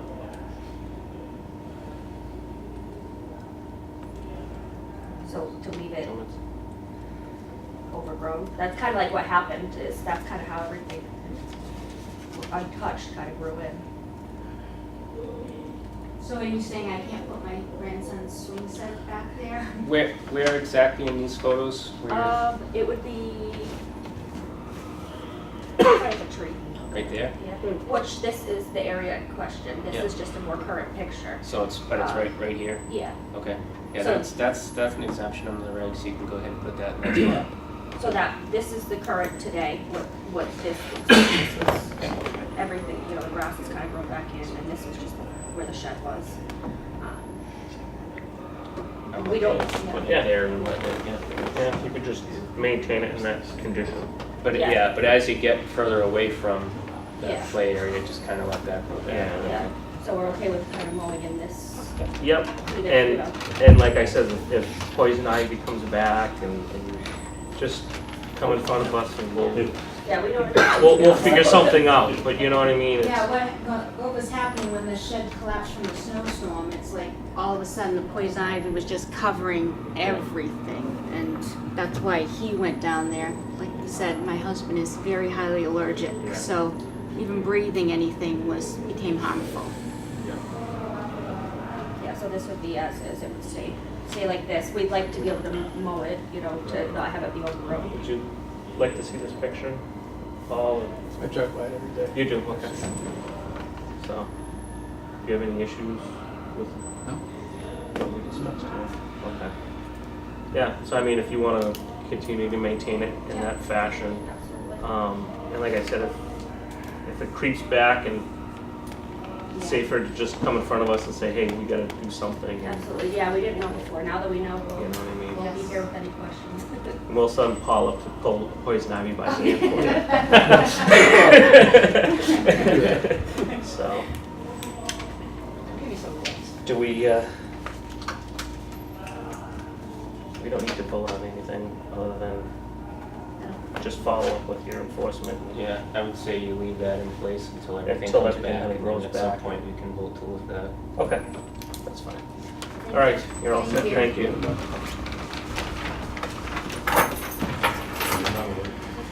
right.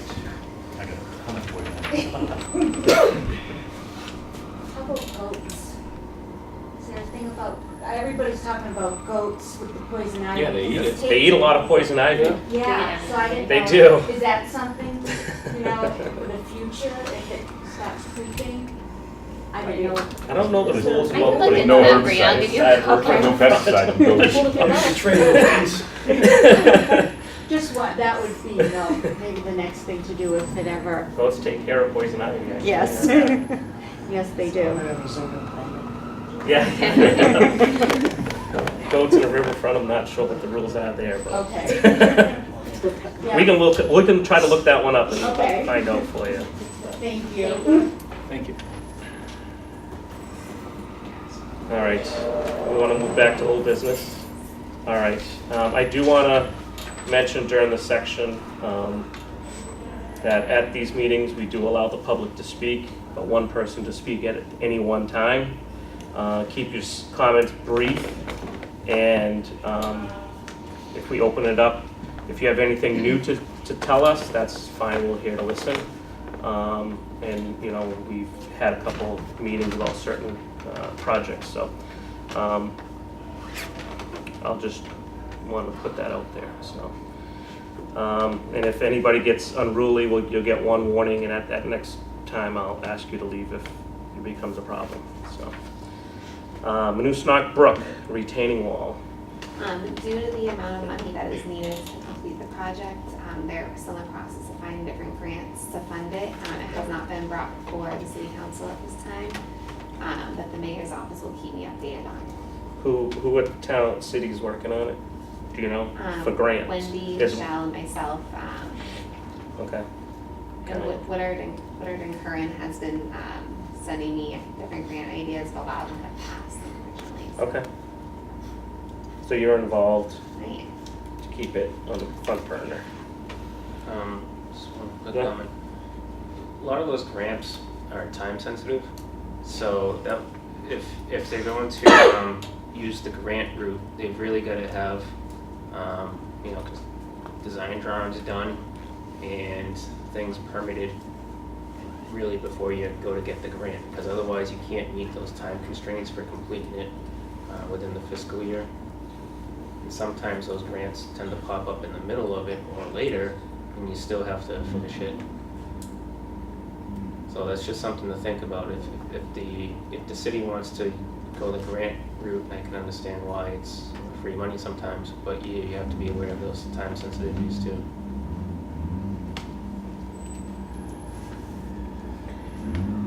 Any other comments on Manusnock? Okay, 66 Granite Street. At this time, there is no update. I did invite Mr. Morrow to the meeting. He's not here, so All right. I'll contact him tomorrow and see. At this point, I mean, we're not under enforcement. We've had a site walk. We've had some discussions. Do we as a commission want to wait for the next meeting and hope he shows up, or do we want to, what do we want to do at this point? I would like to see the outfall pipe of the catch basin disconnected. Okay. I mean, every day that's just pouring more and more. I guess that's material my into the point. I mean, we kind of said, come up with a plan. We met on site, it was close to a month ago. And that's our next step, is to issue enforcement if need be, so. Your thoughts? I'm still looking into the agricultural end of it. Okay. Like, that particular section of the grants is sometimes pretty gray. Right. So if we're going to issue an enforcement order, I want it to be more black and white. Okay. I definitely agree with Paul, though, his concern about the pollution source going into that brook. So it may be at the end of the day that's the route we want to go, but procedurally I want to make sure we handle that. Okay. Can you reach out to Mr. Morrow and or the property owner, hopefully Mr. Morrow, and let him know our concerns? And there is some commission members doing some research, but we would really like to see either himself or the property owner here to have a discussion. Because at some point, we're gonna either have to issue an enforcement or come up with a plan of attack and not just wait. So if you could do that. And if he's not I don't know. I wanna say if he's not gonna be at the next meeting, then we might have to go a different route. Do you think you can get some information by Yeah, I the think by next the next meeting? meeting, I have things pretty cleared up on my end. Okay. Any other discussion? Let's make a reminder, before you speak, please do state your name and address when you speak on any. Yes. All right, Hill Street Conservation Area. We're gonna open that to discussion. I Go ahead. I did separate it into two parts since there's two issues with this site, so. I just wanna reconfirm, basically there was, 3 issues at hand, and I believe we voted and talked about the meadow part of it. I do wanna state that I did walk the site this past Sunday. I did go to the meadow. I agree with you, Larry. I think there's some of those trees that could be taken down. I'll stick you with marking them out, but I think that if we could keep that a meadow, that would be really nice to do that, so. So that's been discussed. Part 1 is the parking area and the signage that's there. Again, we didn't have a official site walk. I know a lot of the commission members may have gone up there. I personally went up there, walked the entire street. I walked up into the meadow, I walked up into the woods. I walked deep into the woods and then came back towards the meadow and the parking area to get a sense of what's there and what's around. Any other commission members have done that? Obviously, Angela, you've done that. You've shared some pictures with us. Those are pictures that I took today. You took those? I was Okay, up there I'm this sorry. afternoon for quite a while. Okay, I did speak with someone at the state, who handles the land trust, which is what the self-help trust has kind of transformed into. And he said in order to be compliant with the grant, that we would have to make the parking area welcoming. okay. I'm sorry, Okay. didn't quite have Wait. to make the parking area what? Welcoming. Welcoming. Yes. So we'd have to, for example, there's the kiosk that is overgrown, we'd have to you'd have to kind of do some Demarcation. sort of demarcation for like parking areas, maybe Okay. mowing, whatever, we can discuss that. Okay. As well as the no parking sign would have to either be moved or come down. Currently, the gentleman who handles the signs for the DPW is on vacation, but I did talk to Mr. Messina about that. Okay. So let's talk about the parking. Obviously, when I went up there, I parked in front of the kiosk. To me, that made sense. Kind of overgrown there. I did notice that, and I took some pictures, it's not a very welcoming sight when you pull up there. First of all, there's a no parking sign where you potentially should be parking. So I think at the last meeting we talked about, we didn't see any place in the last 10 to 20 years that the city council had approved any no parking signs. And after reviewing the grant, it looks like, we definitely need to have a place to park. And even though there's only one sign at that entrance, it seems very unwelcoming. I think we should at least remove the no parking signs at the entrances. One of the things I did do, and again, anybody jump in, I didn't go to Elm Street, but I did go up and down High Street quite a bit, Hill Street, I'm sorry. And the part where the kiosk is and these signs is really the only viable option to enter that property. Because down further, the numbers go towards, on the other side of 178, towards the wood side, that's really not accessible to walking traffic. That little spot, I couldn't even find that little finger. I don't even know where that exists. So that one spot is really the only place that people can physically park. My thought is to at least, for a parking issue, we should discuss what do we want to do for parking, and where exactly at that entrance. You know, I don't think we need to have 20 parking spaces, but, I think the original plan was having somewhere between 5 and 10 Yeah, it's- spots for cars to park. you know, I do know that some schools like take the kids up there hiking.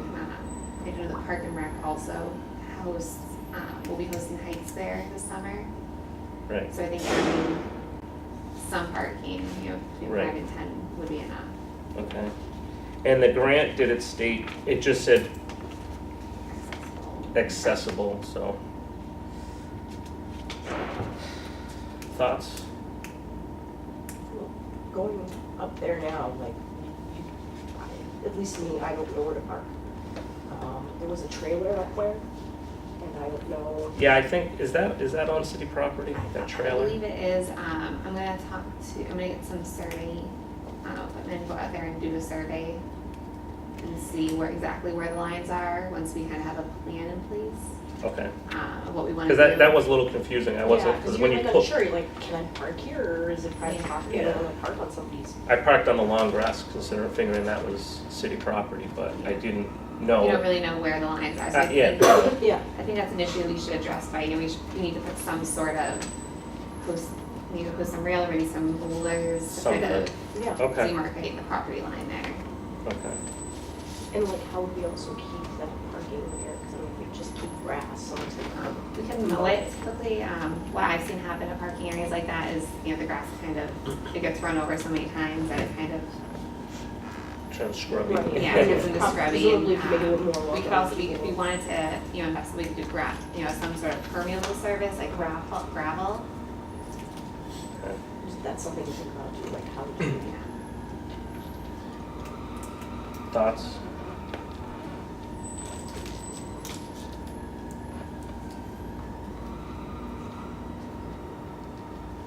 The language from the grant was it has to be accessible.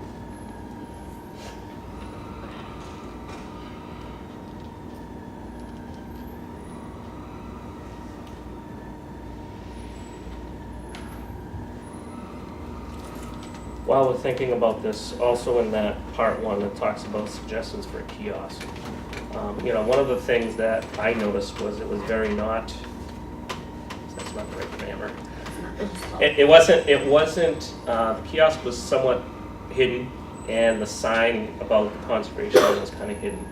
It was kind of, it's overgrown, it's just not really there. You could definitely drive right by it not knowing what's there, I personally, and again, it's up to the commission, maybe do we take the kiosk down and put up maybe a one sign? Kind of like the other sites have. Kind of like a lot of the other sites have, talking, maybe some sort of a map of the site on it, some rules, regulation, what's the land about, a lot of informational type stuff. And then we could have the sign, obviously per the grant, that states where the money come from, and kind of one, because you kind of have like the kiosk here, you have the state sign there. The rock I never found. Me either. I dug around It was there, I I think it's just been removed. I think. maybe if we could make kind of like one, get rid of all the multiple signs and just kind of have one sign that says, here we go, this is what's here, here's some information, and then, right basically where the parking would be, so you kind of come in and there would be, so. I was also thinking, because dog walking is an activity that does happen on conservation, I think maybe putting in one of those stations for dog baggies would most definitely And definitely be, with information with- about picking yeah. up dog waste We and, do have a sign in the conservation office that kind of goes on all conservation land that says the allowed activities, passive recreation versus non-passive recreation and the rules that we can most definitely put up as well. right. Yeah, 'cause a lot of people don't think of dog waste as Yeah. And maybe as hurting the fines. environment, but it obviously does, so. And there's some of this in watershed too? Yes, there's the So- North Reservoir there. yeah, So so- I believe, I did speak to Judy Sumner in the Park and Rec at what they used. This is the website they order from. They use the bilingual signs, which I think would obviously, Yep. for what they are, I feel like they're fairly cost efficient. Right. Mm-hmm. And has a little receptacle and bags and a sign. Comes with the kit. Just one thing on the kiosk, I think that it might not be a bad idea. I mean, that land has some history. So maybe that kiosk could be used more as a, you know, we could find out some information on the history of We the. work with Yeah, historical no, society. that's fine, it's Yeah. just, if I Right. have a kiosk that's empty, that's kind of. Right, yeah. Both sides, It's kind of, huh? both sides. Both sides, you know, I'm just trying to make it so Right. it's informational for people to, How so, difficult would it be to be moved? huh? How difficult would it be to be moved? I haven't gone to the kiosk. I mean, so- it's just on a post, I mean, it's Yeah, literally so I a was circle thinking like symbol, if so. you move it closer to the parking area. Yeah, I would think that's kind of ultimately what we'd like to have is a parking area for a few cars and have the signage there, so. Thoughts on signage and parking? The thing about parking is I think if we don't, you know, at this point, we don't really maintain it, we don't cut the grass, Right, you know, that's my and the issue. neighbors are, you know, they do a lot to maintain this area, but if it gets tall, people don't realize they can park in tall grass. Right, It's almost like you almost have to have some sort of something there. there that somebody can just look at and say, oh, this is where you park. Right, Not, you know, if the grass gets this tall, people you aren't know, gonna pull so- their car in there, somebody in a minivan might say, well, I can't drive my car in there. right. And I mean, the neighbors are really good about it now, but people move, and, you know. Right. Right. Plus, how soggy does it get over there? We're just wondering if gravel might be better.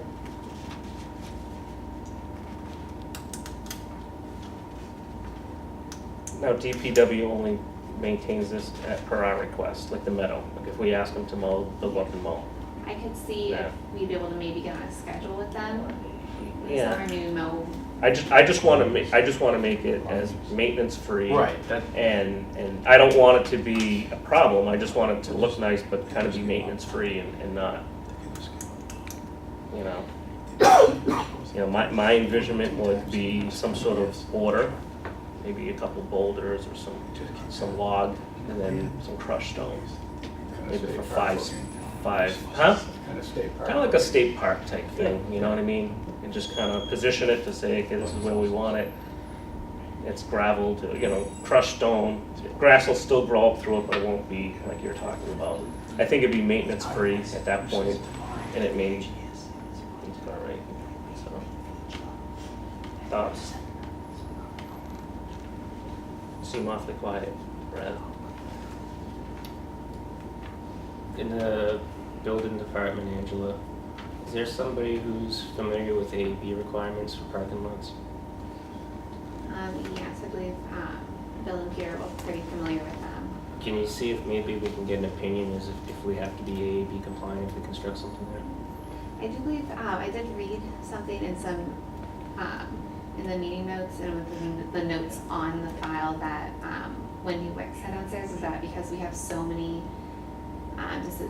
we have so many trails that are accessible that this one didn't have to be wheelchair accessible, but I can most definitely check with the state again on that, and I can check with Peter and Bill. I'm not familiar with any threshold requirements. Usually it's required or it isn't, so. I'll double check. Because that's really gonna, It's that gonna could potentially decide play a role as to what we do, what you could do, yeah. but that would also force our hand to have to put something there other than just grass, wouldn't it? Yeah. We want to do the right thing. All right. Let's get some answers on that, because, yeah, we definitely don't want to do something and then realize it's not ADA approved, so. How big of an area? They didn't state, so.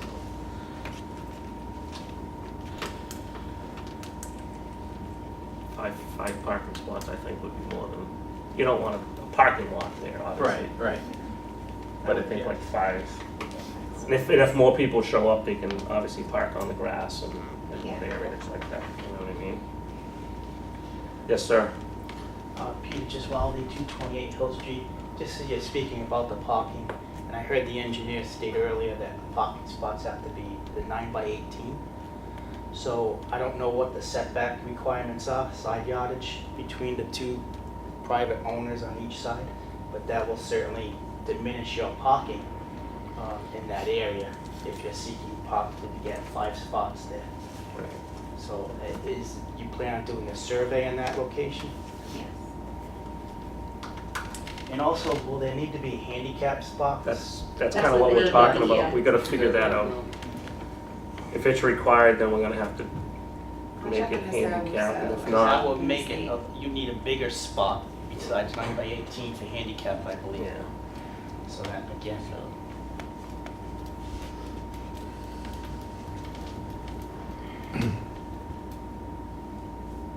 So I guess at this point, does the commission want to go that route, some sort of a designated parking area? Some sort of stone and gravel with a demarcation? I think we need to make the land accessible, one way or the other, but, Okay. I mean, if we can get away with cut grass, you know, it's just a matter of, you know, getting the grass cut. Right. And I'm trying to make it so the DPW only has to go up there when we say mow the meadow for us once every year, once every couple of years, you know?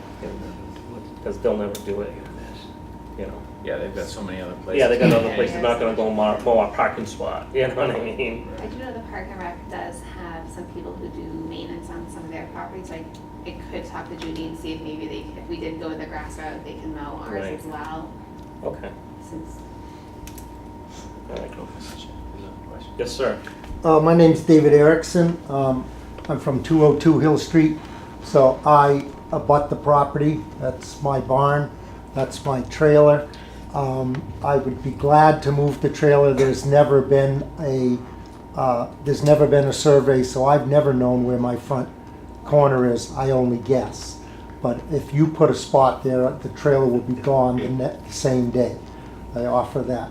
I bought the property in 1984 from Mariel Bautel, whose family owned the property since 1854. I have maintained that field since 1984, not only for Mrs. Bautel, but for the conservation, as best as I can.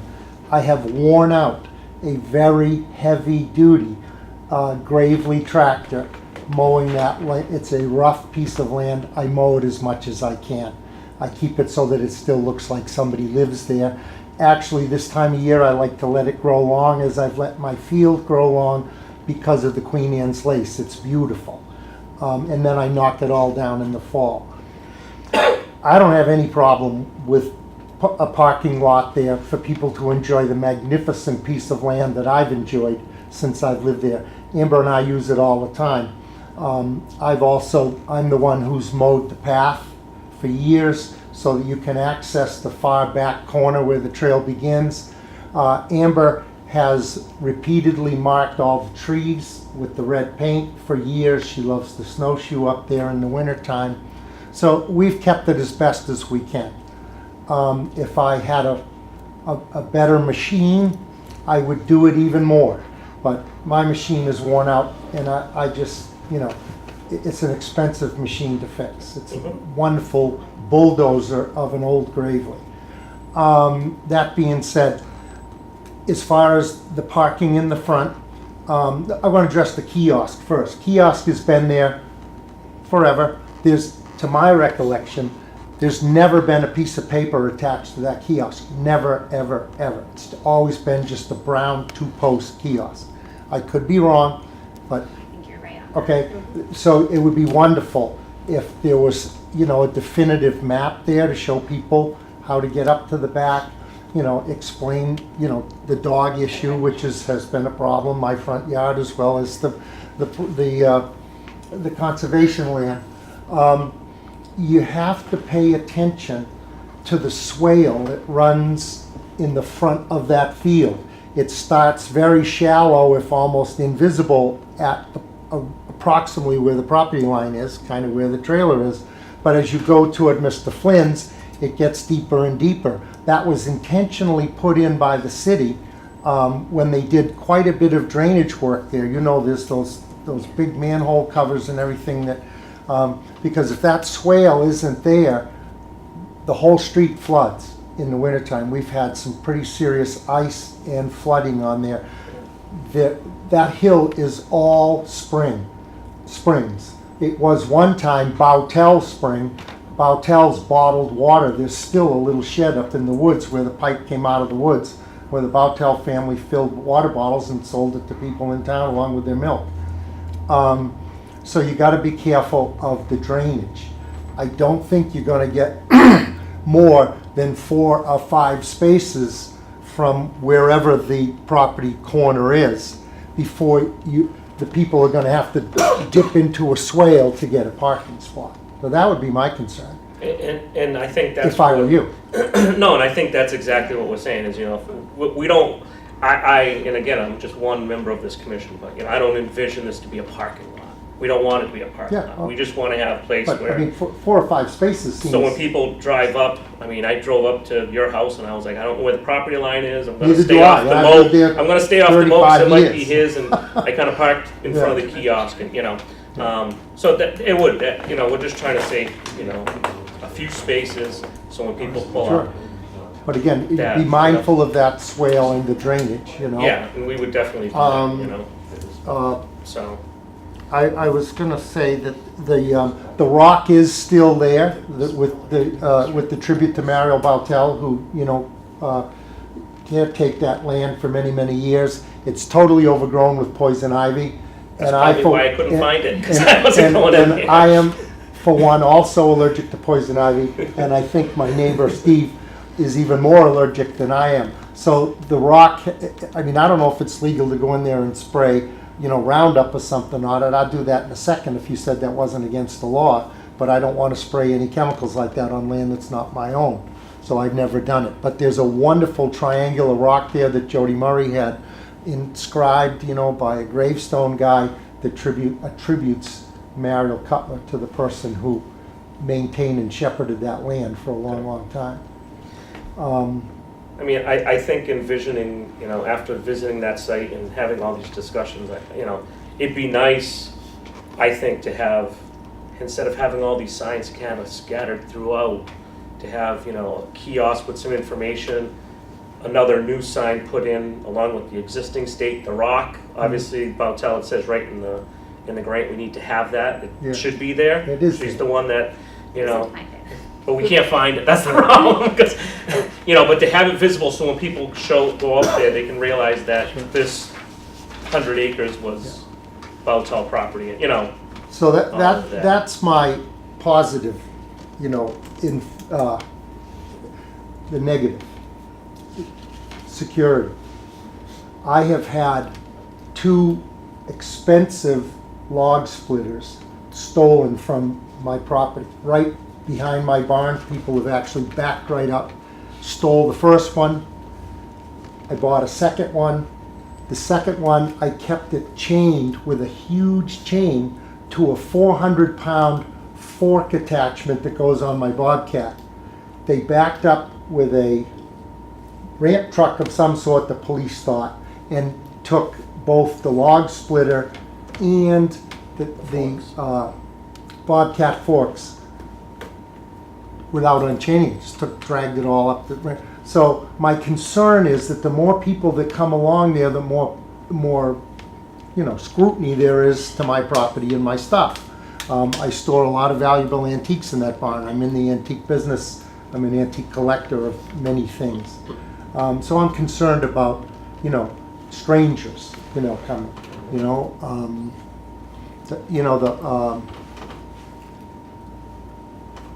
the hunting issue is a little bit of a concern. Safety there as well. I'm all for hunting. I wish there was someone with a gun last night at 3 in the morning because I was less than 15 feet away from a fisher cat who stood on his hind legs and hissed at me, and I'm telling you that goddamn thing was that high and that big around, the nastiest animal there is. We have livestock, we have chickens, we have guinea hens. I've grazed sheep on the land that we talk about. I've had portable electric fencing with the permission of the mayor and the Conservation Commission in the past. I think we talked about it at one point, someone had sheep, so I obviously graze sheep there, I graze sheep, on my other field. I'm not doing it this year because I'm busy, but, I guess I'm really concerned about people. I've also lost a really nice bicycle right from the driveway. My son lost a pair of Yakima roof racks right off the roof of the car. I mean, people are looking at, you know, it's a remote street and it's a kind of an easy target, you Right. know? So, this is a draw. I don't, you know, it's a draw. So that's my concern. But Okay. I'm still for it. But I gotta say, I'm concerned about it. My last thing is every presentation I've seen here tonight, I don't make a, you know, a habit of coming to meetings like this, but every presentation I've seen tonight has been a very professional, you know, drawing by Mr. Hannigan. I would assume that, you know, we're just talking about, you know, 4 spaces versus 5 spaces, that at some point there would be a professional plan like that we would be able to come and see, you know, that it's just not gonna be some willy-nilly thing that's laid out. Yeah. That the city would hire someone like Mr. Hannigan. Basically, the difference is what you saw tonight was homeowners, property owners, hiring engineers to come in and represent them to go through all the rules and regulations. Yep. What we're talking about here is conservation land owned by the city of Leominster under the jurisdiction of the Conservation Commission, all the people sitting here. So that's why we don't have drawings, that's why we don't have engineers, that's why we don't have, this is more of just an open discussion of, this is land that we try to maintain. Mr. Giannakis is kind of, this is always, every year we talk about it, this is kind of his little baby that he keeps the meadow nice and keeps this open. So we do talk about it yearly or every couple of years. And this year it just kind of came up of, okay, we're gonna do this. Now, it turned into something bigger of, things have changed through the time. Let's just go back and figure out, why did the city purchase this land? What do we want to do with this land?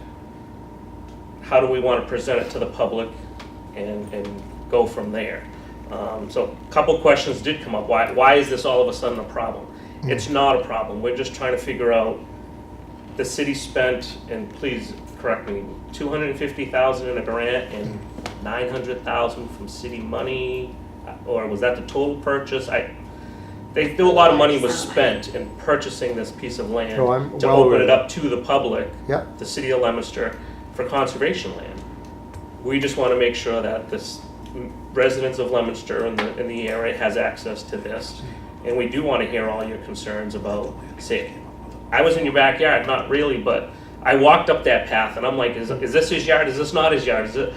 You don't know. Yeah. So I feel you kind of pain, because I was there. So. No, I think having a survey done would be fabulous in terms of, you know, and I have some really nice, I have some really wonderful antique granite posts. I have some really cool cast iron posts. And if we can delineate an exact spot, I'd be more than willing to put a nice, you know, rather than just a steel pin in the ground, we'll put a nice granite post that delineates my property from your property. And that, you know, 'cause And- we definitely don't want people on anybody's property. I mean, this is supposed to be city land. Yeah, I mean, I'm not trying to keep working anybody on out, I'm just your saying we property, need to so. have a line so I don't park my trailer on your land. I don't know where the line is. I never knew.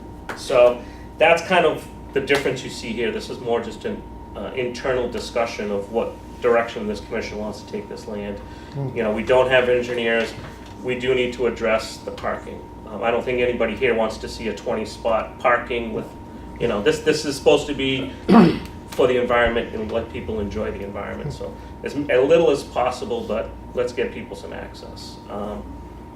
So do we need to hire an engineer? I don't know, but we're gonna do our homework as best we can. Yeah. And if we need to, we need to, but. Before somebody shows up with a bobcat, a backhoe, a bulldozer, a dump truck full of stone, Oh, no, whatever, that's- something's gotta be on paper, Right. right? So there's gotta be some kind of a drawing. And that's what I'm saying, I'd love you to share that drawing with me before the guy shows up with the dump truck or the bobcat. That's all. And I would like to address something. I do know you said you were concerned about people coming at night. I had said some of the signage that we have in the conservation office. It does say that, you know, you're only supposed to be on the land, just like your playgrounds, from Sun up to sundown. which I know. So as I explained to a couple residents who did call me with concerns, that if that happens, you do call the police and say, you know, someone's on this land right now, they're not supposed to be there, it's suspicious, and then they can send a cruiser out, you know, to investigate further.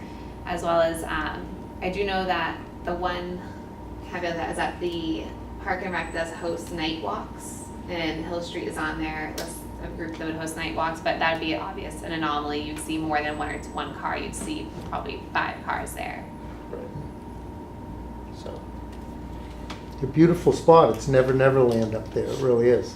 And I the heard more it's the best kept the secret. more you walk, the better it gets. I mean, there's feelings up there sometimes that I feel like either no humans ever walked up here, or last time everybody walked here, he was a Native American. You know, it's magnificent up there. all right. So parking, I think we've decided we want to do some sort of parking. Let's get the specifics on the handicap accessible. Let's get that definitive. Yes, sir. Mark Berdanza, 36 School Street. I'm the Ward 4 City Councilor. With respect to the disability side of it, might it make some sense for you to refer that to our Disability Commission for an opinion? Yeah, we can. That's. I just throw that out there. And I agree with Mr. Erickson. I think maybe it's a good idea to get all your ducks together in one place before you decide Yeah. just what it is that you want to propose. The survey certainly makes sense. You know, anything else that in terms of maybe consultation with the DPW in terms of what resources are available in terms of mowing or any other maintenance that has to be done. You know, they're really stretched. Well, as is the Parks and Recreation Department, by the way, are probably even more stretched. So that's why we want to make this kind of right. One of the problems we no have maintenance here is that you know, we're maintaining a lot of open space and a lot of buildings in the community. So I think there were a lot of good comments as far as that goes, and I think the idea is let's get the information. Yeah. So you have the resources for that, right? And on the maintenance part, there are a couple of different groups that I could reach out that do make trails. The New England Mountain Bike Association, I do know they actually ride up there quite a bit. Yeah. So I do know that they do maintain land and they do build trails, you know, obviously if they have permission to do so. Right. So I could reach out to some people in that as well and see what their idea is on that. Because I do know they do ride a lot in Leominster State Forest. Right. And I'm sure it'd be ideal to kind of have. Right. Okay. All right, so I think we have a plan there. Any other commission members' comments on the signage, meaning the kiosk, what would you like to see? Do you think it's good the way it is? Do you want to? I agree with what you said. I think we need to consolidate some signage and make it a lot more informative and welcoming. Yeah. I never even thought of like dog stuff, make sure people are picking up dog waste. Yeah. I think it would be great to kind of talk about the history of the property too. Yeah. The other thing is, like there's some neat artifacts in there, you know, like there's old tractors and stuff, so it'd be nice to have some signs that say, you know, please leave. Is that trail that when you start up the hill, is that trailer, how old is that trail?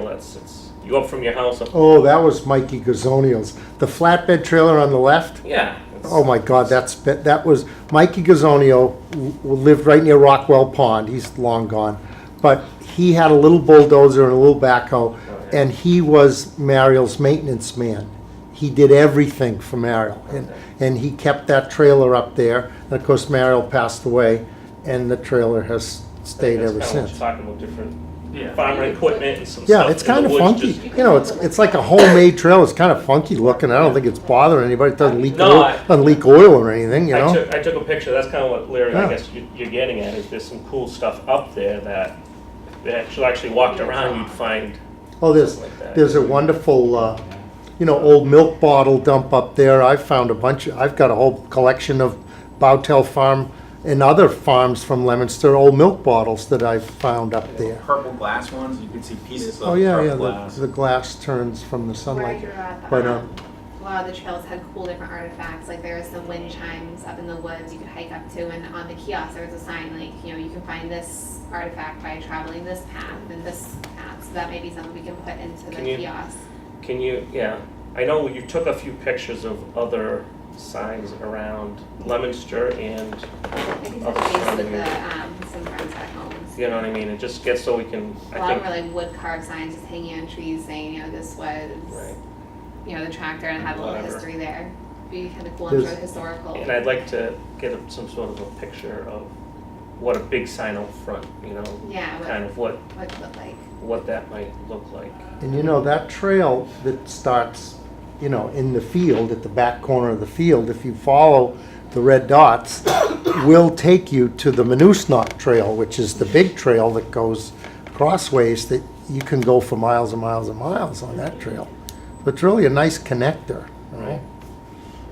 There's That- lots of Boy Scouts that are looking for Eagle projects, so we might And be they able to like it, incorporate and some they of that built with these. the new community barn over in Right. Littleton, so that's a good idea. Local Rotary clubs love to support those kind of projects. I'm a Rotarian in Littleton, and we often support Eagle Scout projects where they do, you know, projects on conservation land. We had a kid build a marvelous wooden bridge over a brook, you know, and some of the hiking trails in Littleton and stuff. So you could tap the Rotary Club for possible help with projects like that. Okay, perfect.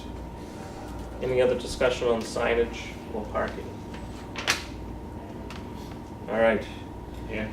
Yes, sir. Yeah, Bill Hannigan, I'll put it as 71 Revolution Drive, I'm doing this as a citizen. But you also at DPW have a registered professional engineer and a registered land surveyor down there. So I'm not sure if you knew that they were registered, but John Roseberry and Mark Pemarine are both registered. So that might be a resource that you look towards to see if you can't get that front property line marked out, and maybe even working on the parking plan. It might make more sense to do that versus having to come up with money and sub it out to somebody. Right. So that's probably what I would do. And we did the work on Hill Street when they did all the reconstruction. So we may have some information, and somehow I remember being involved with the parking stuff right when the land was conveyed to the city. And I believe it was through the land trust. So I'm going to look at my files and see if I have anything from way back then. I seem either I was right next to being involved or involved. I'm not really sure. So I'll take a look at my files and see what I have, and anything we can offer, we'll hand over. Right. Thank you. Thank you. Okay, thank you, I appreciate that. Good. All right. Next, we're gonna talk about the no hunting signs at the entrance. I will state again that I did visit the site, and one of the issues that I have, and I'm not gonna talk about safety issues, I'm just gonna talk about welcoming issues, is with the signage the way it sits. I have a picture from across the street that you can see the no parking sign, a no hunting sign, and no hunting sign. To me, it was, welcome to our land, now get out. That's just the feeling I got, and I'm not a hunter. That's just the feeling I got, because the two signs that were the most visible were the two giant white no hunting signs. Just my observation about, you know, making this land welcoming and this and that. That's just my observation on that. It just kind of, that's the sense I got. Welcome to our land, but don't walk on it because we don't want you here. So, any other comments just on that point? Yes, Leila? So I did speak to Mr. Owusu from the state in regards to the grant, as well as I spoke to Mr. Mike Hugenson from Mass Wildlife on the signs. And they did say that, it is completely at the local level what the city ordinances would be. And if, like, for example, in some cities, there's issues where there's just too many houses that there would not be enough acreage to see. So Right. that was some issues that we discussed. After speaking to Mass Wildlife and to Mr. Rosu, they both felt like there was no reason, that there was plenty of acreage still. But, it falls on the city ordinances as well as the Conservation Commission. Okay. Comments, questions about the hunting signs? I know we've had a lot of talks. Do we have an ordinance that would, Counselor, do you happen to know if there's an ordinance that would prohibit hunting? Not yet. I did not see any either. Most of the conservation land in Leominster allows hunting. Okay.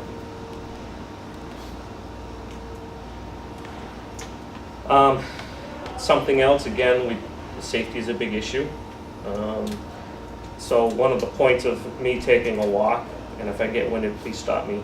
I did go up into the meadow. I went deep into the woods.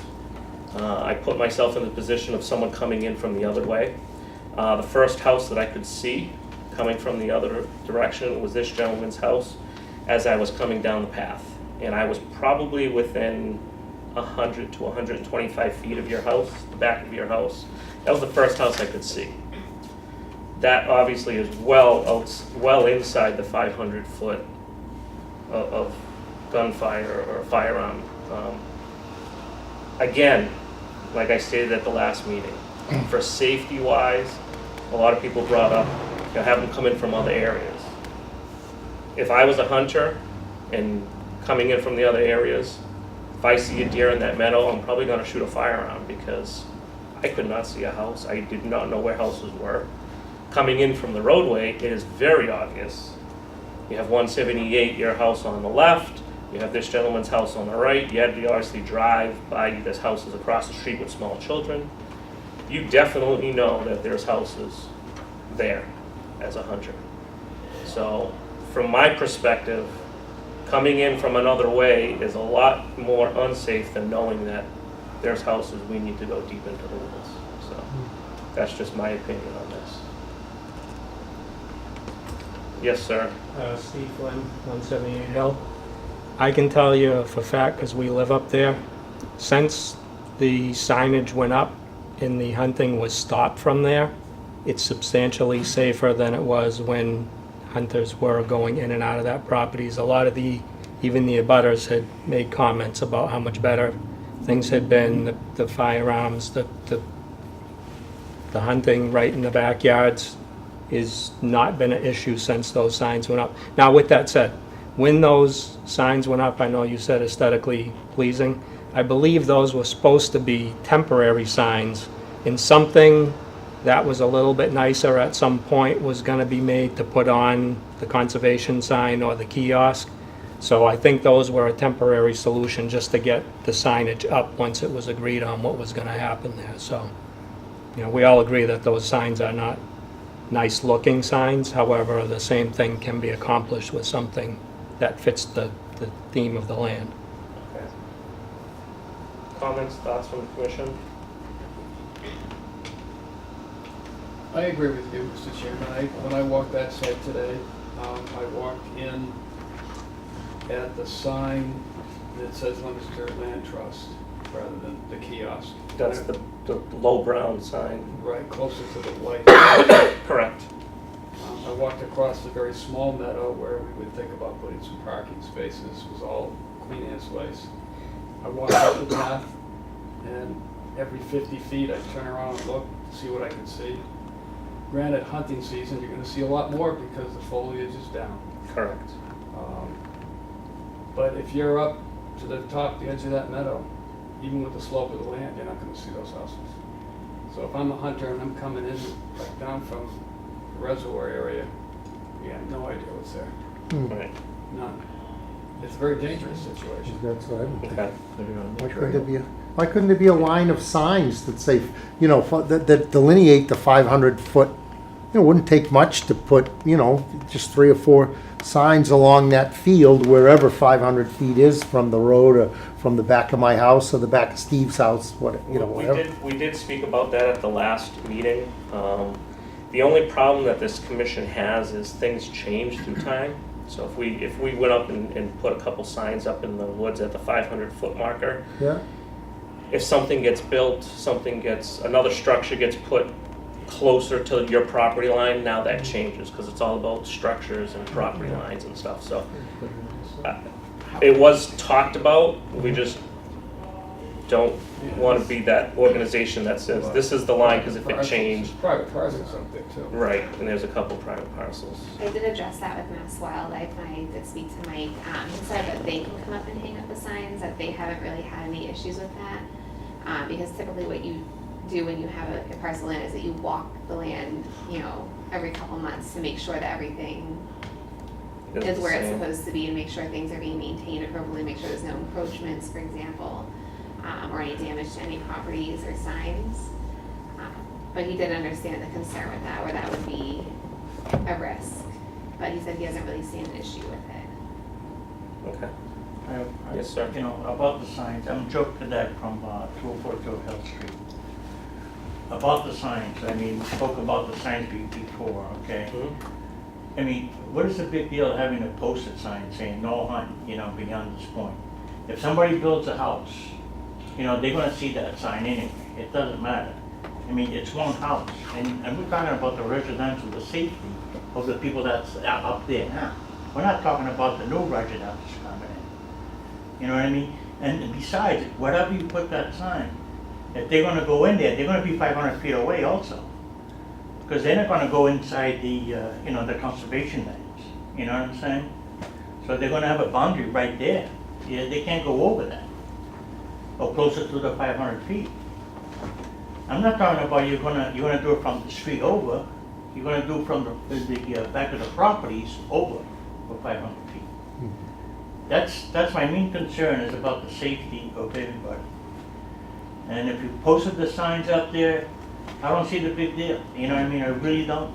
And it, you know, everybody will be safer than, you know, people walking in and just start shooting at something, you know? Yes, sir. Peter Giswaldi, 228 Hill Street. As Joe said, when you go up into that meadow, there are trails that branch off, and one of those trails come behind our houses. So if there are no signs there stating, you know, there's homes, because if you go up into that meadow where you walked it, and you, Mr. Colombo, walked it, and you take a right to one of those trails, you're now behind our houses, and you can't see our house. And you're within that 500 feet. So that's why the signs, like, we think are an important aspect of this project. Okay. I agree. I mean, the 500 feet really should be measured from the back of their property lines, because they are much higher up on the hill, and then, you know, so that. We do have a map from Mass Wildlife that shows a piece of property, and in pink is 500 feet from any structure and 150 feet from any roadway. So we kind of know where those are. Yeah. And that's from their property, not from the road. So Yeah. that takes into account. You can actually see the little blip up here. The law states an occupied dwelling, so it wouldn't be the property line, it would be the occupied home. Dwelling, correct. Correct. But their houses are reasonably close to the property. back property lines. I mean, we're splitting hairs there. 500 feet is, you know. Mr. Chairman, Mr. Counselor. Yeah, just, you know, obviously this has been an issue for a long time. This isn't just cropped up. And we know from reviewing the history of this problem that it was addressed, what, a dozen years almost ago. It was researched at the time. It was determined by the chair at that juncture that it was appropriate, or at least legal, to post a sign. Apparently, from talking to the neighbors, it's worked pretty well over the last decade. Mr. Stone made a comment the last time we were here. You know, is there a hue and cry to change this? I certainly haven't heard anything as a ward councilor.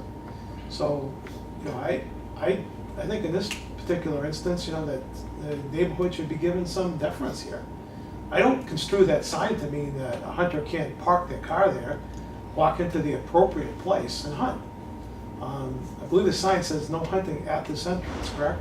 That's correct. Yes. So, I mean, I think the plain meaning of that language doesn't suggest that there isn't land up above that can be hunted. It's the entrance that is that issue. But I don't know that that's really dissuading anybody from hunting the land, to be honest with you, that would want to hunt the land. I think if there's anything dissuading people from hunting that land, it's the nature of all the homes around that particular entrance to it. So, you know, I for one would like to see that sign maintained at the entrance. I don't have any problem with what you're trying to do in terms of making this property more accessible, more welcoming to the public. I was a member of the Leominster Land Trust. The Leominster Land Trust, to my memory, I think contributed almost $500,000. All that money didn't come from the city. There was a grant and there was city money, but I think that nearly $500,000 of that Muriel Cutler purchase came from the Leominster Land Trust. You know, I got to go back. It's been a long time. Right. So I get that part of it totally. But you know, Bill's saying, "Ain't broke, don't fix it." I mean, I think there's parts of it that are broke, but that part of it I don't think is broke. Is it not broke because of the neighbors? Because at this point, no one wants to go up there, so the neighbors are okay with it. that's I don't- kind of but- how but- I'm looking and at it. Mr. Stone raised a good point. Where, is there someone here that's complaining about this? And we haven't heard from the sportsman club, we haven't heard from any individual sportsmen. I don't see anybody here tonight that's got a beef with this. It's a unique situation there. I think we should definitely work on making it inviting. We happen to have a lot of conservation land. I mean, I represent geographically half of the city, and most of it is watershed or conservation land. I mean, we have essentially, through the work of the land trust, largely, have choked off any significant residential development in the city forever. It's done. Whether that's good or bad, I happen to think it's probably a good thing, especially for our water resources. But this particular thing, I think it's worked, and it's a unique parcel, and it's a unique entrance, and it poses some challenges. But I think the way it is now is the way it should stay, quite frankly. Okay. It actually says no hunting this entrance, which, if it said no hunting 500 feet from the sign, that has a totally different meaning, because what you're saying is that's how you would interpret it, as no hunting within 500 feet of the sign. Yeah. If it said no hunting 500 feet from the sign, that's a totally different message, am I right? Yes. Cool. No hunting this sign, this entrance means Do not. don't walk come in through here. this Yeah. entrance with a gun No. and the intent to hunt. Yeah. That's exactly how I read it. Well, I mean, maybe the solution to the problem is in the language. I don't Well, know. But I think fair-minded people can come up with some kind of reasonable language that accomplishes hopefully both ends. And I think that's what this commission's trying to do. I think we're trying to make it inviting, educate the people, because it's, all of these things we've talked about tonight, dog waste, whoever thought of that 10 years ago? ADA, whoever thought of that 10 or 15 years ago? A lot of this stuff has changed, so maybe we need to educate people visiting that property instead of, to me, that was a blaring sign that says, you are not allowed to park a vehicle with your orange garb on and walk through this entrance. Well, Which no. means you're banning, because you can't enter here. I walked down there, it's a steep bank and you can't enter there. I couldn't find this spot. I agree. This spot I didn't go to, someone tells me, so there is only one spot to enter this property effectively. And unfortunately, it's right next to your house. I know. But that's So to me, that means we're banning How- it from this How about entrance. how about the word proximity? I don't know how that works for the neighbors or Well- no hunting in proximity to this entrance. Well, it Still could- 500 feet from a It could still be- dwelling. Right. It could be Yes. linear though. I mean, you could put, the sign at the bottom of the hill. Yeah. Okay, where it exists, shouldn't say no hunting within 500 feet of this sign. It should take into consideration the location of their homes. So maybe that sign ought to say no hunting within 750 feet of this sign. Simple, just take into accommodation wherever the line is for their house, plus 500 more feet. A simple city surveyor could figure that out pretty quick, Again, it's not government work. If it's off 10 feet, who cares? Right. But, I would be all in favor of a sign that said no hunting within 750 feet of this sign. Actually, yeah. If I may, so I did speak to Mass Wildlife about this, about the signage. They are, per the commissions, obviously, whatever we decide, they would be happy to help us produce signs that, display the law, display, where the homes are, have these maps that we have displayed, so that whoever is hunting, it would be on a website, so they'd be able to see, because most hunters do research where they're going to go before they go there, so that we want to make sure that everyone's safe. And I want to, they did discuss with me that they would be willing to help us come up with a sign that would say, unload, the unloaded gun, all the laws, no hunting on Sundays, all the Mass state laws for hunting. And I believe Mr. Flynn has had his hand up for quite a while. Yep. Yeah, I think we're also starting to lose fact that, in all due respect to the people that walked up there today, when hunting season rolls around, the leaves are off the trees. It's absolutely horrifying when you look up from that field. You look right into this gentleman's, mine, the guys on the other side. this was brought up originally as a public safety issue. You know, the fact of the matter, I know some people did some research, there have been accidents up there. Homes have been hit by ammunition. It's documented. The guy down the street had it. I have a hole in the window in my 30 by 30 shed of something that came from that backside. I mean, I pulled some of the older minutes from back in 2005. Talks about some of the issues that were found up there back at that time. One of the conservation members had brought up in there was quoted in one of the local newspapers about there was some illegal hunting happening on Saturdays, there was illegal hunting on private properties. So I have all the respect in the world, but for the people that live there, you know, and this isn't an attack on anybody's amendment and rights to bear arms and that kind of thing, but from a public safety standpoint, that's what has driven this twice. And it wasn't just people sitting back saying, you know, we have nothing better to do, so we're going to make it difficult for someone to go up there and hunt. You know, there have been problems up there in the past. You know, documented cases of unsafe handling of firearms. You know, that's the concept. City councilor said, you know, where he lives, people park on Elm and Wachusett, that Wachusett Trail. They still come in from the backside all the time. It's since 2005 when this originally went up. You know, we hear it. We hear the hunters up there, but they're far enough away where there is very little or no risk.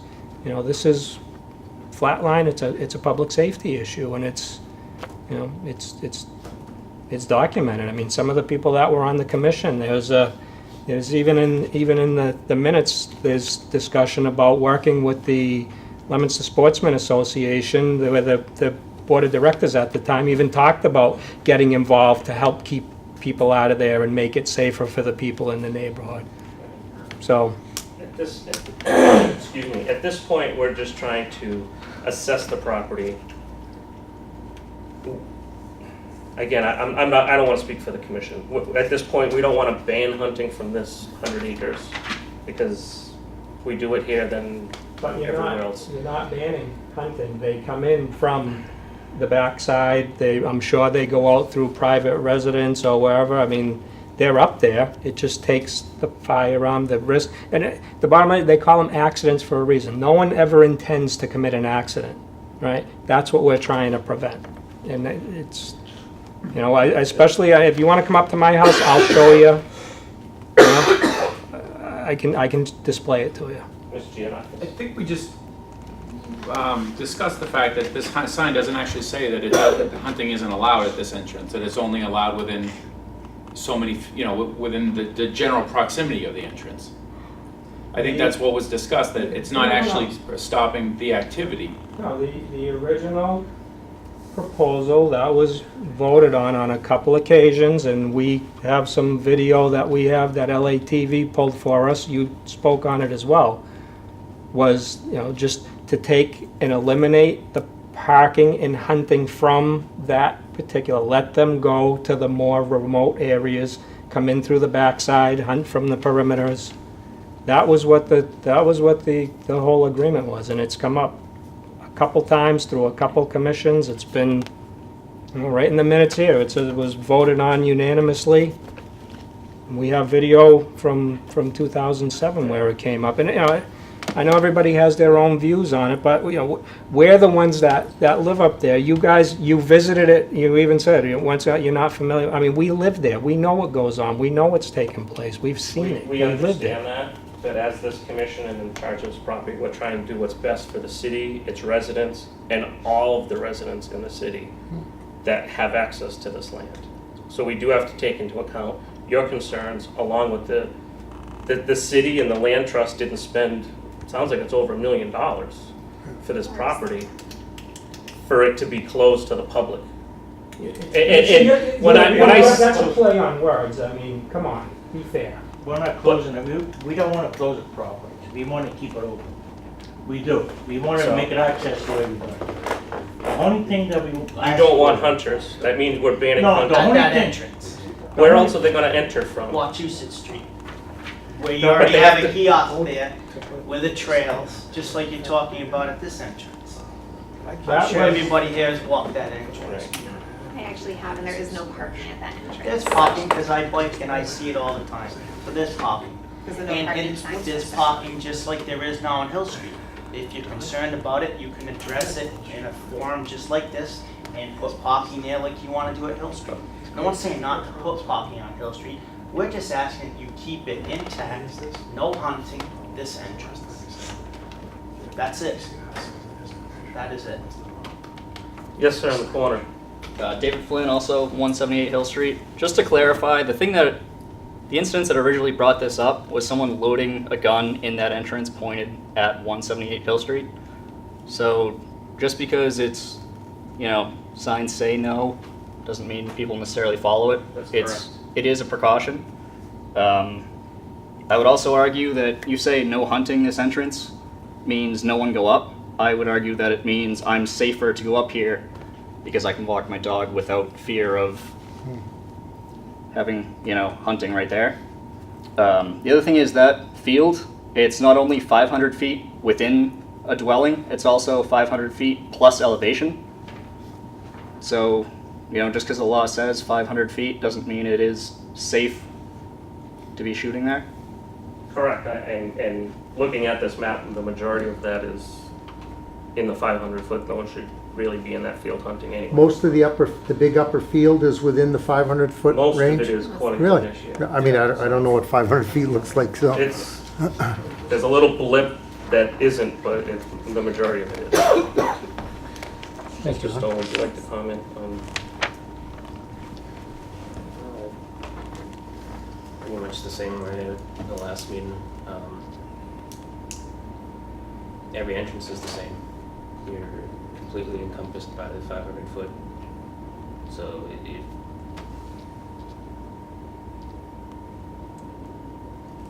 no, I don't know.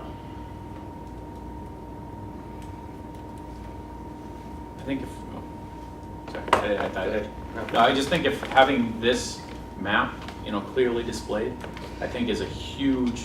Well, yeah, I mean, ultimately, I think this commission, just speaking at multiple meetings now and discussing, we would like to see signage changed to be more educational, to be, include a map like this of the actual neighborhoods to say this is the boundaries.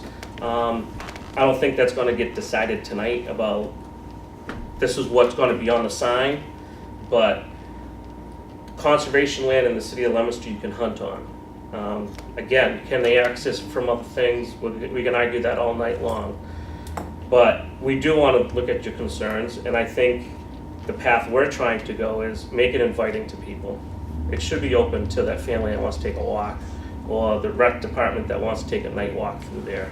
Right now, you pull up there, that was my take on it. I pulled up, parked next to this gentleman's house, and I just saw signs that said, here's conservation land, no parking, no hunting, no hunting. It kind of just said, well, I sounds like they don't want me here. We're trying to get that away from people. It should be educational, there should be some signs. We don't know the wording, maybe the wording needs to be changed. Instead of no hunting this entrance, no hunting from so many feet, or I don't know. I'm not a lawyer and I'm not legal, but. Angela, did Mass Wildlife give us the specific language that they have on their signs? He gave me a couple different examples of what they have. He said typically what they do is they quote the direct law, no loaded weapons within 500 feet. And it states is 150 feet, 500 feet, as well as he said we could also incorporate an image with it, a map with it, and upload it to websites so we'd actually quote the exact thing, just because for safety reasons. I mean, I'm sorry, go ahead. No, my envisionment would be to have some sort of a sign at the parking, educational, hunting, here's your rules, here's this. Maybe at the entrance to that path, we have a sign, please remember, it's 500 feet from any dwelling, firearms, they should be, whatever the thing, but just to say you can't enter here, we have issues with I that. have to ask a question. when you went to the meadow and you saw this, his house, Yes. did you go in more or you just stayed at the meadow and look at and seeing what you see? I went into the meadow and I kind of went off to the right back. I just Oh, tried to just go back. deep. How about deep you to didn't go right? I didn't go. Because I'm right there on the right side, and that's less than 500 feet. Correct. You know what I mean? Everybody here is less than 500 feet. Right. We need to have that thing posted. I mean, we have to have signs up there posted. Because people are gonna shoot somebody up there. And You know what I mean? I don't We're think, gonna be in a backyard and people are gonna be shooting. I don't think this commission is trying to stop that. We just want, right now, it's very uninviting. Because the signs are right at the street. If it's at the trailhead, if it's at the top of the meadow where people are gonna walk in saying, no hunting, whatever, I don't know what it needs to say. But right now, the way it sits, it's just very uninviting, and that's why a lot of people aren't going up there. Well, somebody And- had the idea of no hunting inside 700 feet of that entrance. I mean, that's perfect. I mean, I don't see anything wrong with that. Well, it doesn't meet the letter of the law. The law says 500. We can't add another Well, 250 feet. We can't Somebody change the just law. told me, somebody just told me that the city could post whatever they want to post. The city could have a no hunting ordinance citywide if they wanted to. This isn't the forum for it. So if the city council put an ordinance, say, like it is now, no hunting this entrance, that would knock you guys out. So my question is, why would you wanna go through the rigmarole of that? For what purpose? We're all here stating, keep it the way it is, no hunting this entrance. We're not saying don't make it inviting. Go Make it ahead, inviting. put your parking, put your kiosks, do all those things. Make it safe for us. No hunting this entrance.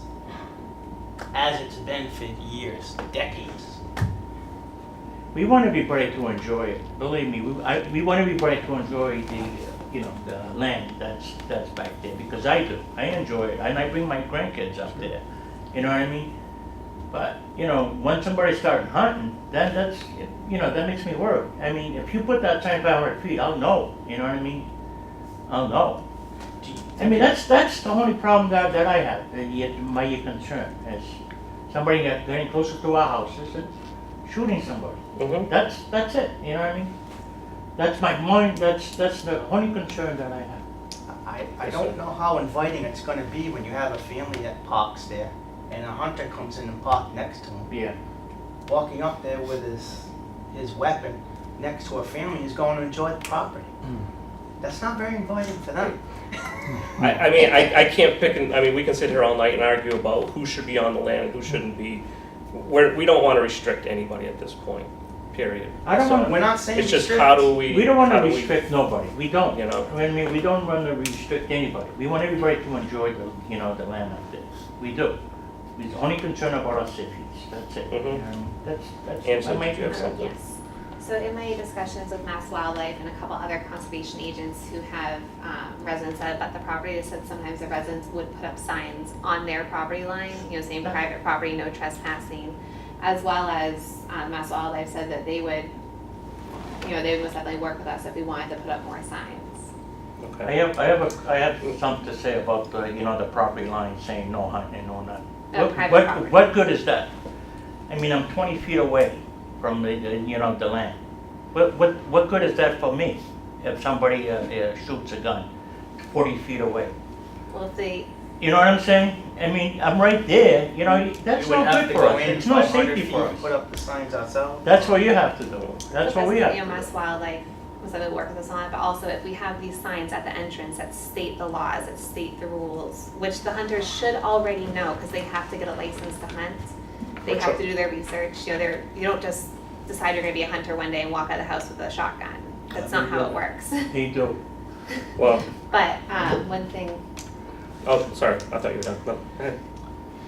I think that, in my opinion, in my personal just opinion as a resident of Leominster, hunting also has a lot to offer for the land. It can most definitely handle, like Mr. Erickson said, a lot of wild animals that may also harm you. But I think the big thing we need to think about is, obviously safety. We're not encouraging unsafe. The commission I do not believe the commission wants to encourage any unsafe actions. That's why we're suggesting putting up the law where they can see it, where they're gonna come in, hanging up some signs. I still believe the signs, the posted signs is the best thing to go with. What's wrong with putting posted signs? What's wrong with that? You're gonna survey the land anyway. Mr. Flynn, I have a question first. Oh, sorry. Well, the trade-off when this happened before was because of the access from the other sides. In these minutes from February 8, 2005, 3.3, it states right in here that also said commission has the right to regulate parcels of land for appropriate use. Hunting is proven to be inappropriate use of this land. And then it goes on to talk about commission, the commission has the right to post the signage. It's right in the minutes from. But we also have the right to take the signage down if we see fit. Exactly. Because that commission and this commission is different. We're trying to, unless the city council says you need to put up a no parking sign or you need to do this, but we're in control of that land and we're trying to do what's best. So yes, I understand that back in 2007, this was addressed. I think we're revisiting this property to see, is this best? Is it not best? Should it be changed? Should it be left the same? That's all we're trying to do. So it doesn't matter if that's what that commission voted, because we're a different commission at this point. Mr. Bedanza might be able to help me out. Public safety for the city of Leominster, who's in charge of public, it used to be Mr. Lanciani, or, I don't know. Safety? Yeah, is there a public safety, someone who's in charge of public safety for the? Hopefully, we're all responsible in some way for public safety. Typically, the police department directly, but you're right to look at the property in terms of the parking area, the no parking sign, all those things. No one's quibbling with. I think just taking down a no parking sign, establishing a parking area, making the kiosk a little bit more user-friendly, all of those things will go a long way to making the property more accessible to the public as it should be. I happen to believe, based on what I do for a living, that the responsible people are the ones that read the rules. The irresponsible people, they're the people that cause problems, are not going to go up to the kiosk and read the hunting rules. They're not. They're simply not. And to think that this neighborhood's going to get any safety because there's a whole list of printed hunting rules on a kiosk, to me, I'm sorry, I'm not going to buy that. You're right. With the exception, I think, of Mr. Giannakis, you're a different set of commissioners than back in 2005 and 2007. But I disagree with the assertion that if you adopted Mr. Erickson's suggestion, no hunting 750 feet from this entrance, you have the ability to do that, regardless of what the state law says regarding you have the right to manage the land. Correct. And so I think that's a potential solution. Mm-hmm. I know that if this wasn't a problem, these people wouldn't be here. Mm-hmm. Look we passed a $124 million budget in the city. We had one guy show up. Mm-hmm. We talked about bringing marijuana to the city a couple nights ago, or last night actually. We had one guy show up. When people show up to a meeting, they're concerned. And I don't think this is made up. These people have real valid, and this is where they live. If this was in our backyard, we'd have similar concerns. So I think you really need to take this into account. The fact that you're going to restrict hunting in some fashion at this particular entrance does not take away the value of the land to the public in general, or does not disinvite the rest of the public from using this land. I just don't get it. I talked to the mayor about this. Who's driving this? Like, where are the people that want this changed? That was my question. So what I got out of this is it's okay, but not in my backyard, is what you said. I didn't say that. What I said is that people typically have more of a concern when they live near something and they live with it every day. Okay, So, not for a minute did I suggest that. Listen, I do zoning permitting for a living in other communities, okay? I understand the NIMBY thing, okay? I get it totally. This is not a NIMBY thing. This is a true, valid public safety concern established, yes, not by you, but by another conservation commission. It has been that way for a dozen years. And by every stretch of the imagination, from talking to these people, it's worked. And at the same time, there's been nobody here that I know of in 12 years asking for hunting to somehow be happening at this particular entrance. So, I ask you, what is the hue and cry to make this change? Has anyone on this commission been approached, or the commission itself, outside any kind of settings like this, about opening this up, hunting that entrance? I'll ask that question. So I have spoken to a few different people in the hunting community in Leominster and other communities, and I did speak to the Sportsman Club, and the general feeling is, to directly quote one of the gentlemen I spoke with, is that it's city land. He should have the right to have a safe parking spot. He shouldn't have to have his wife drive him somewhere off the grid, wake her up so he can go enjoy the sport that he enjoys. As well as the fact that they don't feel comfortable. They don't want to come to a meeting where the people are going to be yelling, "Guns kill people." They have been approached by certain neighbors before, accounts, saying, they've had hostile experiences, so they don't want to be exposed to that. No one wants to be exposed to that. As human beings, we don't want to have hostile confrontations. So I think that explains why they don't want to come to this meeting. One single person doesn't want to sit in a room with 10 people who are going to be hostile, possibly. I understand. I carried a weapon for a living, so I understand that concept, and I would hope would do that. And we're not asking why they're not here tonight. My question was, as Councilman was, who was driving it, and if anyone here had been approached on the commission about that agenda. I stated why this started.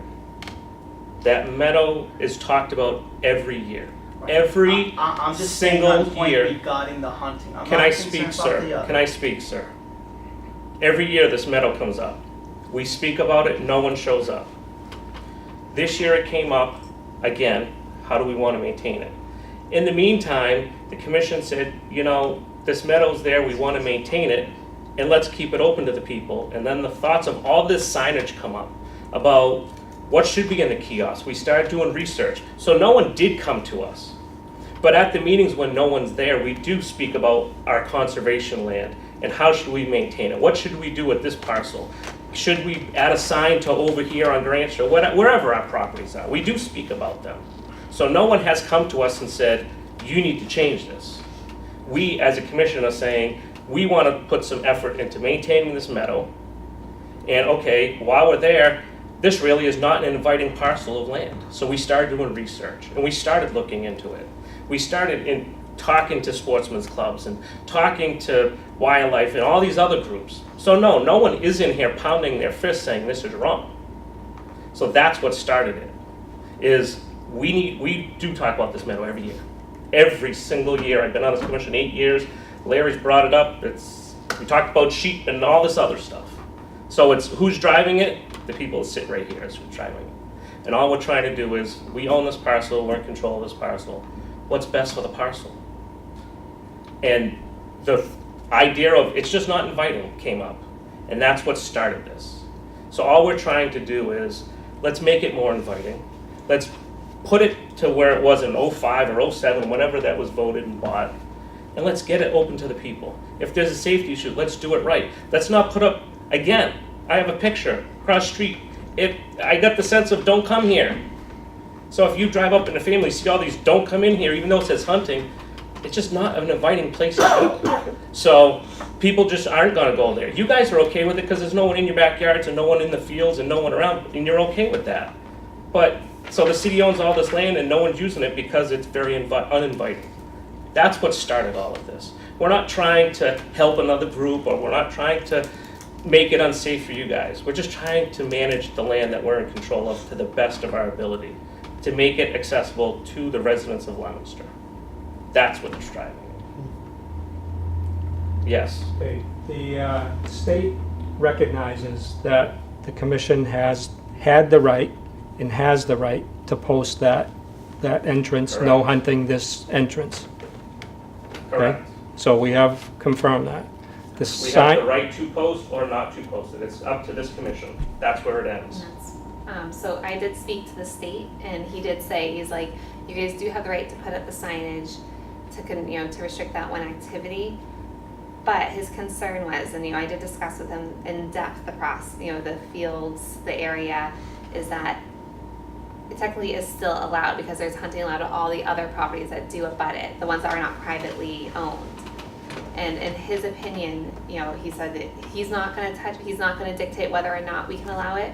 It's going to fall on the local level. And in some local cities, for example, Littleton has ordinances that do not allow hunting on any conservation land. So if the city of Leominster adopted an ordinance, correct me if I'm wrong, Mr. Bonanza, then that would be different. But it falls on the Conservation Commission's, I don't want to say opinions, but their research, their knowledge of the area, outside opinions from Mass Wildlife and the state. And when I spoke to Mr. Emmanuel Wusso at the state, he said he said the acreage is so large and it butts so many other properties where hunting is allowed, that in his opinion, he does not feel that it's going to be an impending issue, that he feels that it should be allowed, but it's up to the local level. So if, there's a petition or an ordinance put in place where no hunting is allowed on any conservation property, then obviously we would have to address that, and that would have to be taken into consideration. But when it comes down to it, is that the other commission, I did speak to the former agent on this. The signs, as you said, were supposed to be temporary. There was supposed to be put up some more direct educational signs with the law, that they were meant to be temporary from his knowledge is. And the conversations that they have, they're saying it was inappropriate. That was deemed from an opinion. I can't find a paper trail on it. I can't find any confirmation. I've spoken to the police department. They don't have any police reports of houses being hit. I did speak to the chief. They do have a phone call from on April 26th, I believe the exact date was, when there was gunshots heard, but there was no confirmation. They said they did not see a hunter. They spoke to a gentleman working in his yard who said he thinks it came from Elm Street, but he wasn't sure. So I think what it comes down to is that, yes, the Conservation Commission in the past did vote on this, but there really wasn't well-kept records on it, to be 100% honest. And from us revisiting it and me doing my research as a new agent and being very passionate about conservation land and wanting to do the right thing, I've kind of uncovered all these different things. And I've talked to Mass Wildlife, I've talked to gun safety, I've talked to the Board of Health, I've talked to the police department, I've talked to the fire department. And I've kind of taken all of those opinions and history on it, and from former agents and former commission members, and I've brought it here to the commission.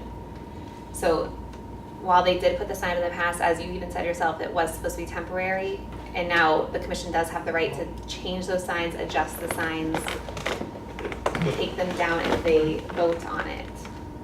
when we said temporary, it was the signs that are presented there now were supposed to be temporary until something more aesthetically pleasing was put in place that stated basically the same concept. So, I mean, I guess my question to Mr. Bonanza, maybe he can help us. I mean, we've been through this, the previous commissions approved this, the signs are there, it's been working. I mean, is there someone who can step in and say the signs are there, it's working? If the state buys in on it, then it stays?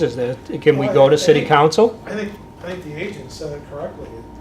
It's been confirmed, it was confirmed in 05, 07, tonight, that it's up to the commission. It's the commission's call. I mean, they made the call in 2007 to put up the signs, it was appropriate. They checked at the time. The commission was the advocate. From what I watched on television, the commissions, including Mr. Giannakis, they were the advocates for the signs. They were backing the neighborhood up. This commission could have a different opinion, that's true. Mr. Broder indicated it. I don't think there's any dispute about that. That's what I understand the law to be. And I can tell you, this commission is not taking public safety lightly. We truly are not. we want to do the right thing, and that's why, you know, we've talked a lot about signage. What should be on the signage? Not just a hunting sign here, a parking sign there. Today, this guy decided he wants this over there. No, let's look at the signage. Let's make it, you know, this gentleman, we don't even know where his land is. I'm parking in the field, you know. Let's look at where the boundaries are to make sure that people aren't walking. There's not really people walking on his property. You know, we want to do all of this to this piece of property. And that's, you know, and if it means putting up a sign at an entrance saying 500 feet, 700 feet, whatever the case may be. I'm not an attorney, and we would have to look into that, but to just say it's working now, we as a commission don't feel it's working because the majority of the people we've talked to the rec department, and she's like, I want to bring people there, but we don't really know. You know, they want to do a dusk stroll or whatever they do. You know, they hike from different sections. You know, and they're not even sure should we go there. So we're just looking at it saying, let's look at the public safety. Let's look at this, and let's do it the right way. That's all we're trying to do. I think that a good plan of action could be to start with obviously the first thing has to happen is a survey so we know where the corner of the lot is, and then proceed with, I love the idea of putting in 4 spaces or 5 spaces, whatever it becomes, whatever's practical, and some kind of a boundary, whether it be telephone poles laying on the ground or whatever, delineate where the parking area is, and some really a nice welcoming sign. Nice sign, educational. Exactly. With a map Maps. to show people where things like this, because show people where the trail is don't, and blah, blah, blah. And leave those hunting signs intact. In other words, let's make it look nice in the front, and let's invite people in, hikers and whoever, and then maybe like address the signage, you know, a little farther down the road, but leave it there now because, I mean, making it inviting is going to bring people in. People are going to want to. Right. And maybe down the road, the sign could be changed with some number, I don't care how many feet, to give these folks up on the top of the hill adequate margin of safety, whether it be 750 feet. I just picked that number out of the hat. But yeah, I think the key is good signage, both friendly signage as well as firm signage about hunting. You know, that no hunting 750 feet could have 3 or 4 more smaller signs on the shaft that says, you know, don't unload your gun, don't gut your deer in the field, you know, whatever the rules. I'm not a hunter. Right. Whatever the rules of the, you know, hunting are. I mean, that could just be delineated, and hopefully the good people read them, and the rest of them we're never going to be able to control. Right. So, yes, sir. One thing is, tonight we've kind of come to the agreement that sign can mean 2 different things. You know, there was an interpretation that it means no hunting within the proximity of the entrance. That's not clearly indicated on that sign. So it's clear that sign needs to come down and be replaced with something with appropriate verbiage, whatever that is. So I agree that we need to make sure it's done right, but having the verbiage that's there, I don't think is necessarily the right. So you're saying change it right away? Well, or take it down right away? Is that what you're saying? We don't really have a timeline.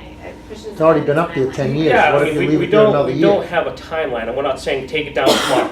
What we're saying is the signs may change a month from now, 2 months from now. Maybe we have another discussion. Maybe we get some ideas of what the sign should say, or whatever the case may be. We're not just going to go and take all the signs down. I can tell you that right now. Unless someone else votes with the appropriate sign. I'm just going to say leave it there until we decide. But in the meantime, we're going to do our homework and try to do it right for everybody. I think you're right to bifurcate the 2 things like was done on the agenda. And I think Mr. Erickson makes a good suggestion. Why not deal with the parking part first? Yeah. Because there's some information apparently that you need in order to establish, I guess, a good plan to move forward with that. Right. And then, let's give it some time, see what happens. I mean, if maybe Mr. Giannakis is right, maybe the verbiage has to be looked at some point. I don't know. I mean, I think take the parking, tackle that problem first. Right. I don't think there's any rush to deal with this part, with the hunting issue at this juncture. No, you know, we're just trying to do it all correctly, that's all, you know, so. We just, again, want to make it inviting to everybody. So, yes, sir. Last second, can I make a recommendation that maybe we take a more aesthetically pleasing sign and put it in the kiosk that states the same verbiage that's there now, so it's not as, you know, black and white, or just leave it alone, you know? Yeah, that'll be part of, I think, the parking and signage, barring the hunting signs, we're gonna look at as kind of one package. What's gonna be in the kiosk? You know, this gentleman talked about history, we think that's fantastic. Let's find that rock and move it to a better spot so people can see it. We want this map in there so people know exactly where they're at. A lot of this is gonna take into account all that. And then the hunting signs will be part of that. Whether it's a list of rules here and another sign somewhere else, I guess we're gonna have to talk about it, you know, but it's all gonna be looked at, you know. I tell you right now, the only thing that we have voted on was to maintain the meadow and take down the no parking signs. That was it. That was the only two things that have been voted on and decided. The rest of this is just discussion. So, to this point, those hunting signs, again, are gonna stay in place until we decide what we want. And I think it's all gonna do with the parking first. Yeah. Parking, signage, kiosk, entrance. Then we'll deal with hunting at a second time. One last question, one request.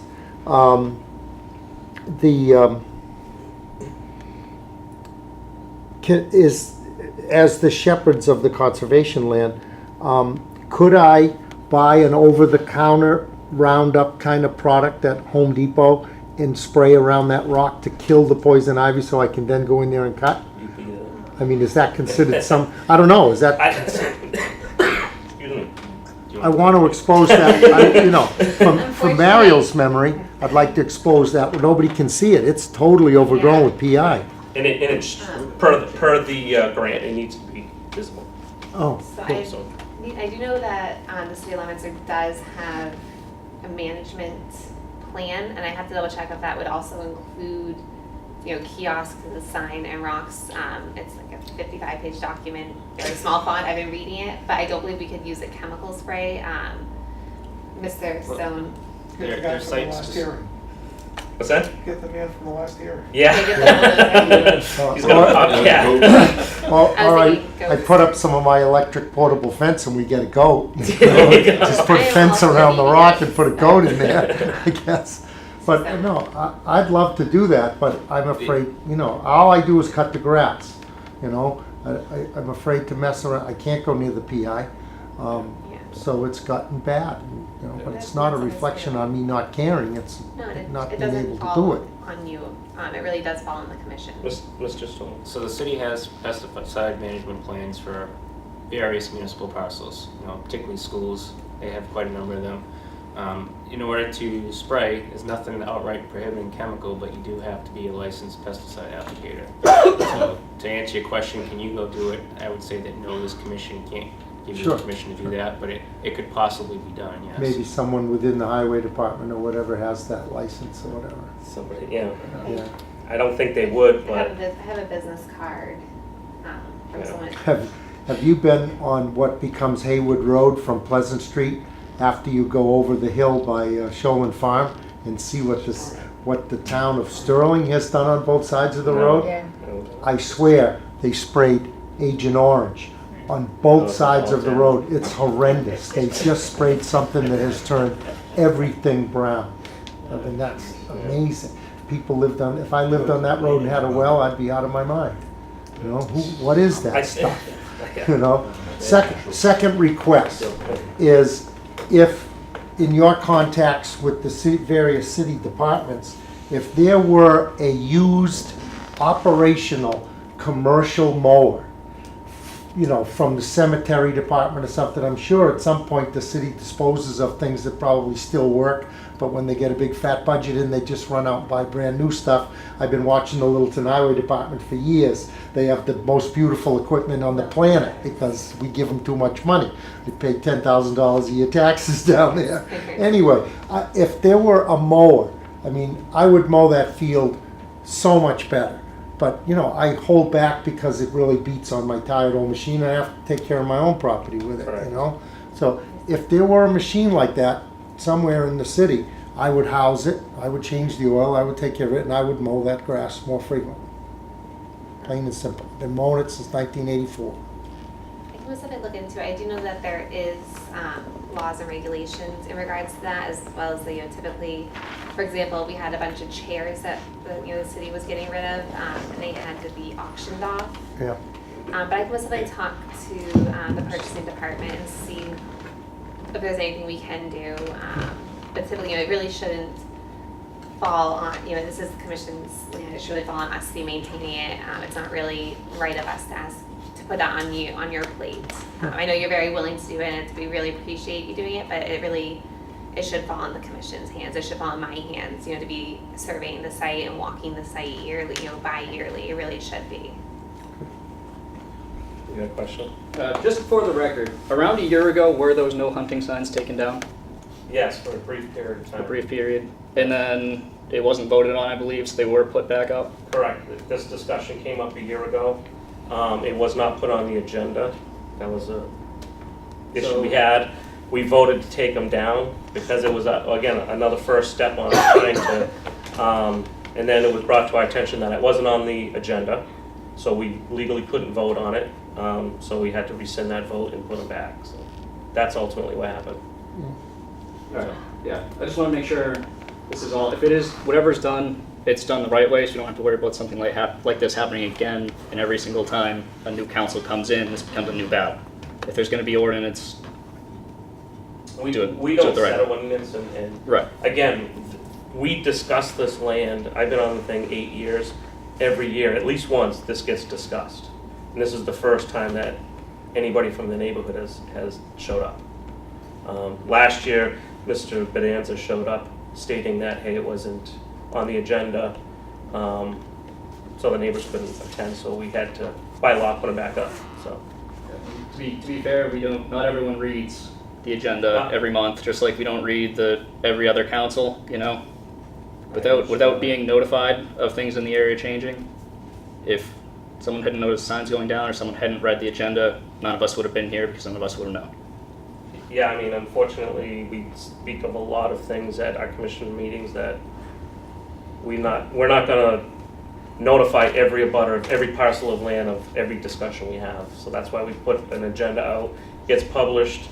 It has to be the Friday before our meetings. It's on our website. I don't. So it's it legally has to be displayed at City Hall in 3 places. It's outside the Conservation Department, the kiosk downstairs, as well as the City Clerk's office. And as convenience, the clerks do put it on the calendar, and I also post it on the Conservation website. That's the website part isn't mandated by law. The City of Leominster has only adopted the physical displaying of it. So we just don't have the budget to type up letters and mail out letters to every abutter for every project we do. So. I'm also it's just one person in the Conservation. And she's our only agent that would handle all that. So. Trust me, we're not trying to hide anything from anybody. Hence the problem we had last time is we thought it was a simple discussion and we took a vote and realized it wasn't on the agenda. So we had to rescind that vote.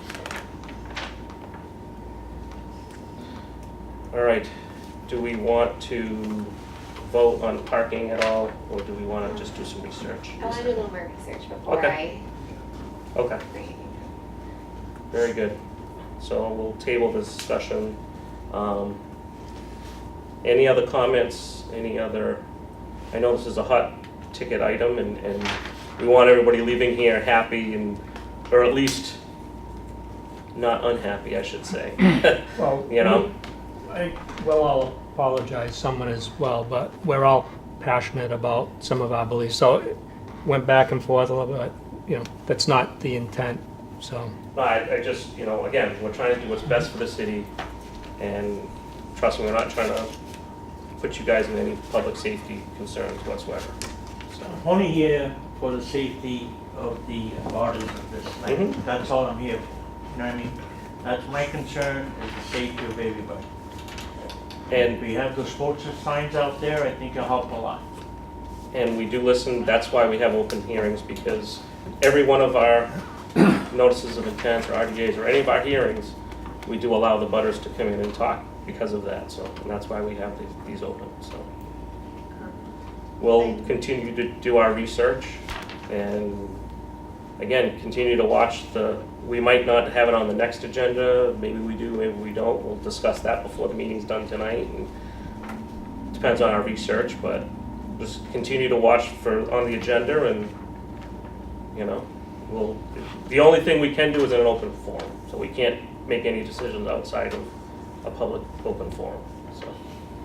Mr. Chairman? Yes. I'm going to pass this around. If you want to write down your email, I will also email you a copy of the agenda. Just make sure you write it clearly so I Thank you. don't mess it up. And then if it's on the next agenda, I'll email it to you so you guys are aware. If it gets continued That's because my great. research gets paused, Thanks. you guys won't show up to a meeting that doesn't pertain to you. All right. Quickly. Can we take a 5-minute break? Yes. Take we'll care, a we'll see you 5-minute later. break. Good seeing you. Sorry Sorry. about that. Nice seeing you. We're gonna take a 5-minute break. All right, we're back. So now we have to go back to the agenda. Did we? So we. Boilerplate. I saw that, but I didn't read the whole thing. Did you? What I did is I highlighted the changes that we had discussed. I added in different verbiage, the email or Right. written. And I highlighted things that you'd wanted highlighted. I put in red things that were highlighted and changed a little bit of Okay. verbiage. And I sent that to you guys to review, see if there's anything else wrong with it. The one thing that I didn't notice was the whole 2-year, because I know that keeps coming up, 2-year. That should be in the wetlands section. I added a whole section on wetlands. 2-year Replications. replication? I believe it's this large highlighted bunch. Nope. No, that's in perpetuity. Wetlands replication. There you go. There it is. I put a whole section. Oh, you put a on whole that new page. section. That's why I said, because you didn't highlight what was. I thought I had highlighted it. I may have highlighted No, there was like it. one letter, one Oh, date. the October so- 1st. So that's why I didn't even read it, because I was like, she didn't highlight it. Okay. Doesn't matter. Okay. Well, let me, for And that time verbiage is constraints. directly from Mr. Stone's email. to me. No, that's fine. Why don't we, seeing it's 9:30 at night here, obviously this doesn't need to happen today, but, so all of our changes we talked about are now in here. This whole section is new, In red. and wetland replication is new, okay. I probably should have read the whole document, but I chose to take the lazy way and say, what's highlighted, what's in red, and that's what I'm gonna look at, so. And yeah, we can take a vote at the next meeting, if that's all right with you guys. Yep. You know, so. I don't know, I think it's a good thing to do anyways, to get it all Yeah. in writing and mention boilerplate, and then we don't have to worry about it, so. Yeah. Okay, perfect. Lincoln Street enforcement says it's on hold. That we gave an extension. Yeah, we gave him an extension. Okay. I did speak to Mr. Christopher the other day. They're getting started on it. He just got back from his vacation. They're getting started on it now, and they should have a plan to meet shortly. Okay, perfect. So you're in contact with him? Yeah, he stops by the office. So far, it's been, except when he's on vacation once a week. He's just a average homeowner?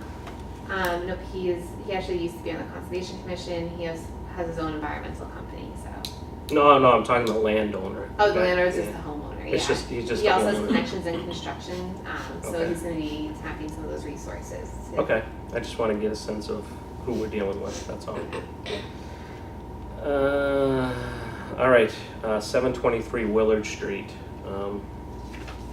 Obviously, the letter went out certified and by the constable. I did have a conversation with the engineer. The property owner is in receipt of that letter, and he is working with the engineer to come up with a plan as the letter stated. Within 30 days, they needed to notify us.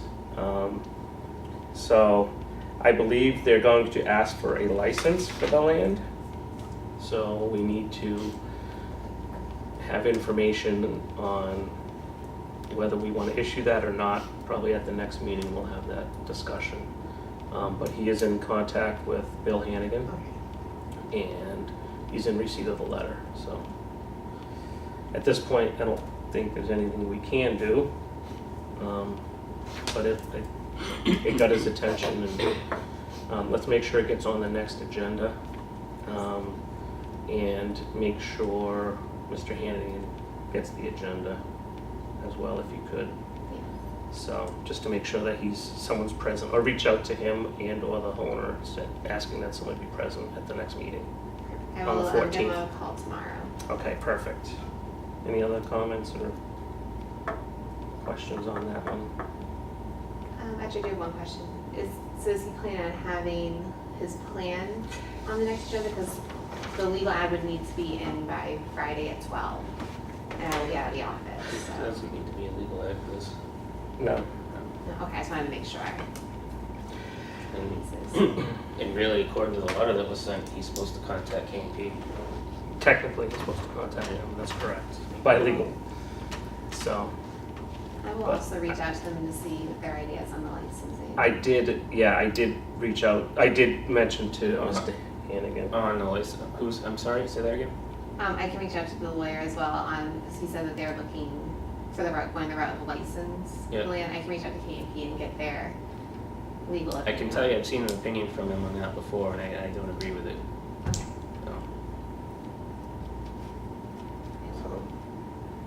All I would say is, that's what it was told to me, that's kind of their back of the envelope plan, to come and say, hey, we want a license for, his exact terminology was license, some sort of Yeah, bond. and a license doesn't make a conservation restriction go away. I don't know why somebody think it would. I've talked to people about this before. If it was something as simple as that, then every municipality in the state would be doing that to build their school, to build their new DPW facility, because they are taxed to find land to build these things.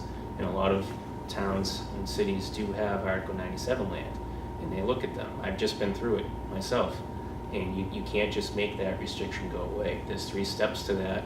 You've got to have an unanimous vote through the Conservation Commission, you've got to have a vote from the City Council, and then you've got to have a vote for the state legislature, basically to declare it a surplus and get rid of the conservation restriction.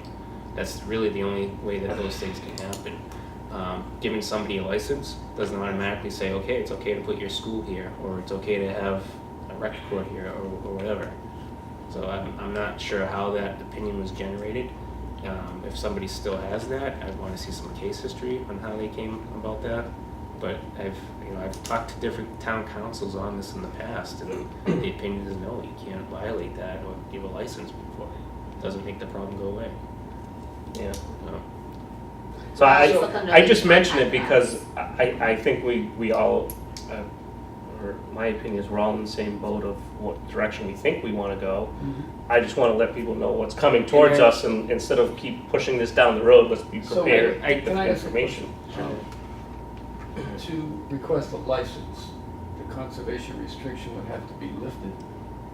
There's the opinion I read before almost gave us the opinion that the restriction would no longer be there for them because they have a license to use the site. But the only way a conservation restriction can go away. Those 3 things I just mentioned. Right. Yep. So that would have to be done first before a license could be granted, correct? No, that's not what I read before. No. Yep. Who would grant the license? It would have to be the Conservation Commission for this piece. Oh, all right. Yeah, see, we control that parcel because it's Article 97 land. Right. We can't do any title stuff. That would have to be up to the City Council. But in terms of no hunting signs or other things like that controls through the commission. So I just figured everybody should be ready and educated on.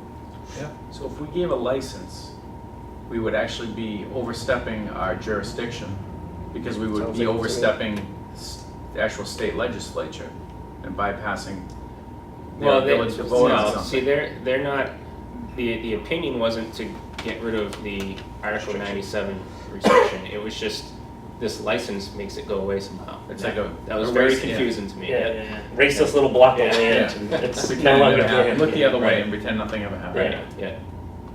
And then ultimately, you know, the commission want to give a license or something like that. So maybe a moot point as to Yeah. whether we can or can't. The education department might be here tomorrow saying, Yeah. hey, we got 60 acres and we want to build a new high school now, Yeah. and Yeah. take this, you know, Yeah, once that's, you give out a license to one person, you. that sets a precedent Yeah. that could, and then if one city does it, then, like Yeah, you said, kinda it like turns into open up every, the all ultimate 341 Pandora's box. municipalities are gonna say, well, Leominster did Well, I it, think, or- different municipalities are gonna do their own thing. I don't Right, think, but, I don't think, you know, we're concerned about what Fitchburg does or anything. It's just, No. but internally, yes, you don't wanna treat somebody one way and somebody else the other. correct, that's correct, so. Okay, so yeah, just make sure that you have some sort of communication with either Bill Hannigan or the property owner. Yeah, I'll contact them. Say we'll definitely be looking for their presence at the next meeting to discuss, so.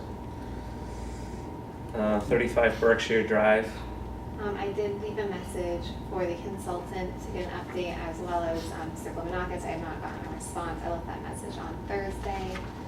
I haven't gotten any response. From my last conversation with the consultant, he was under the impression it did not need to be done because, in his opinion, it was not done correctly. But he said that he will reach out to them and get that letter drafted. So I'm not sure if maybe Mr. Globanakis does not want to hire this same consultant, and maybe is looking for a new consultant. I need to wait for a call back from either of them. okay. Plugging and chugging away on that one. 96 Exchange, your favorite property. Says no update, on hold, nothing's changed. They're not doing any work, no update. Mr. Morrow hasn't gone out there, the erosion controls. Nothing has changed. Okay.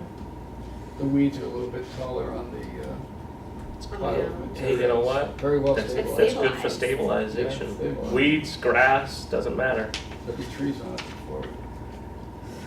Emergency certs, do we have any? None at this time. Any pertinent project updates? I have a slight project update. Go ahead. So I did do erosion control checks on most of our sites that have orders of conditions right now last week. Most of the sites are pretty good.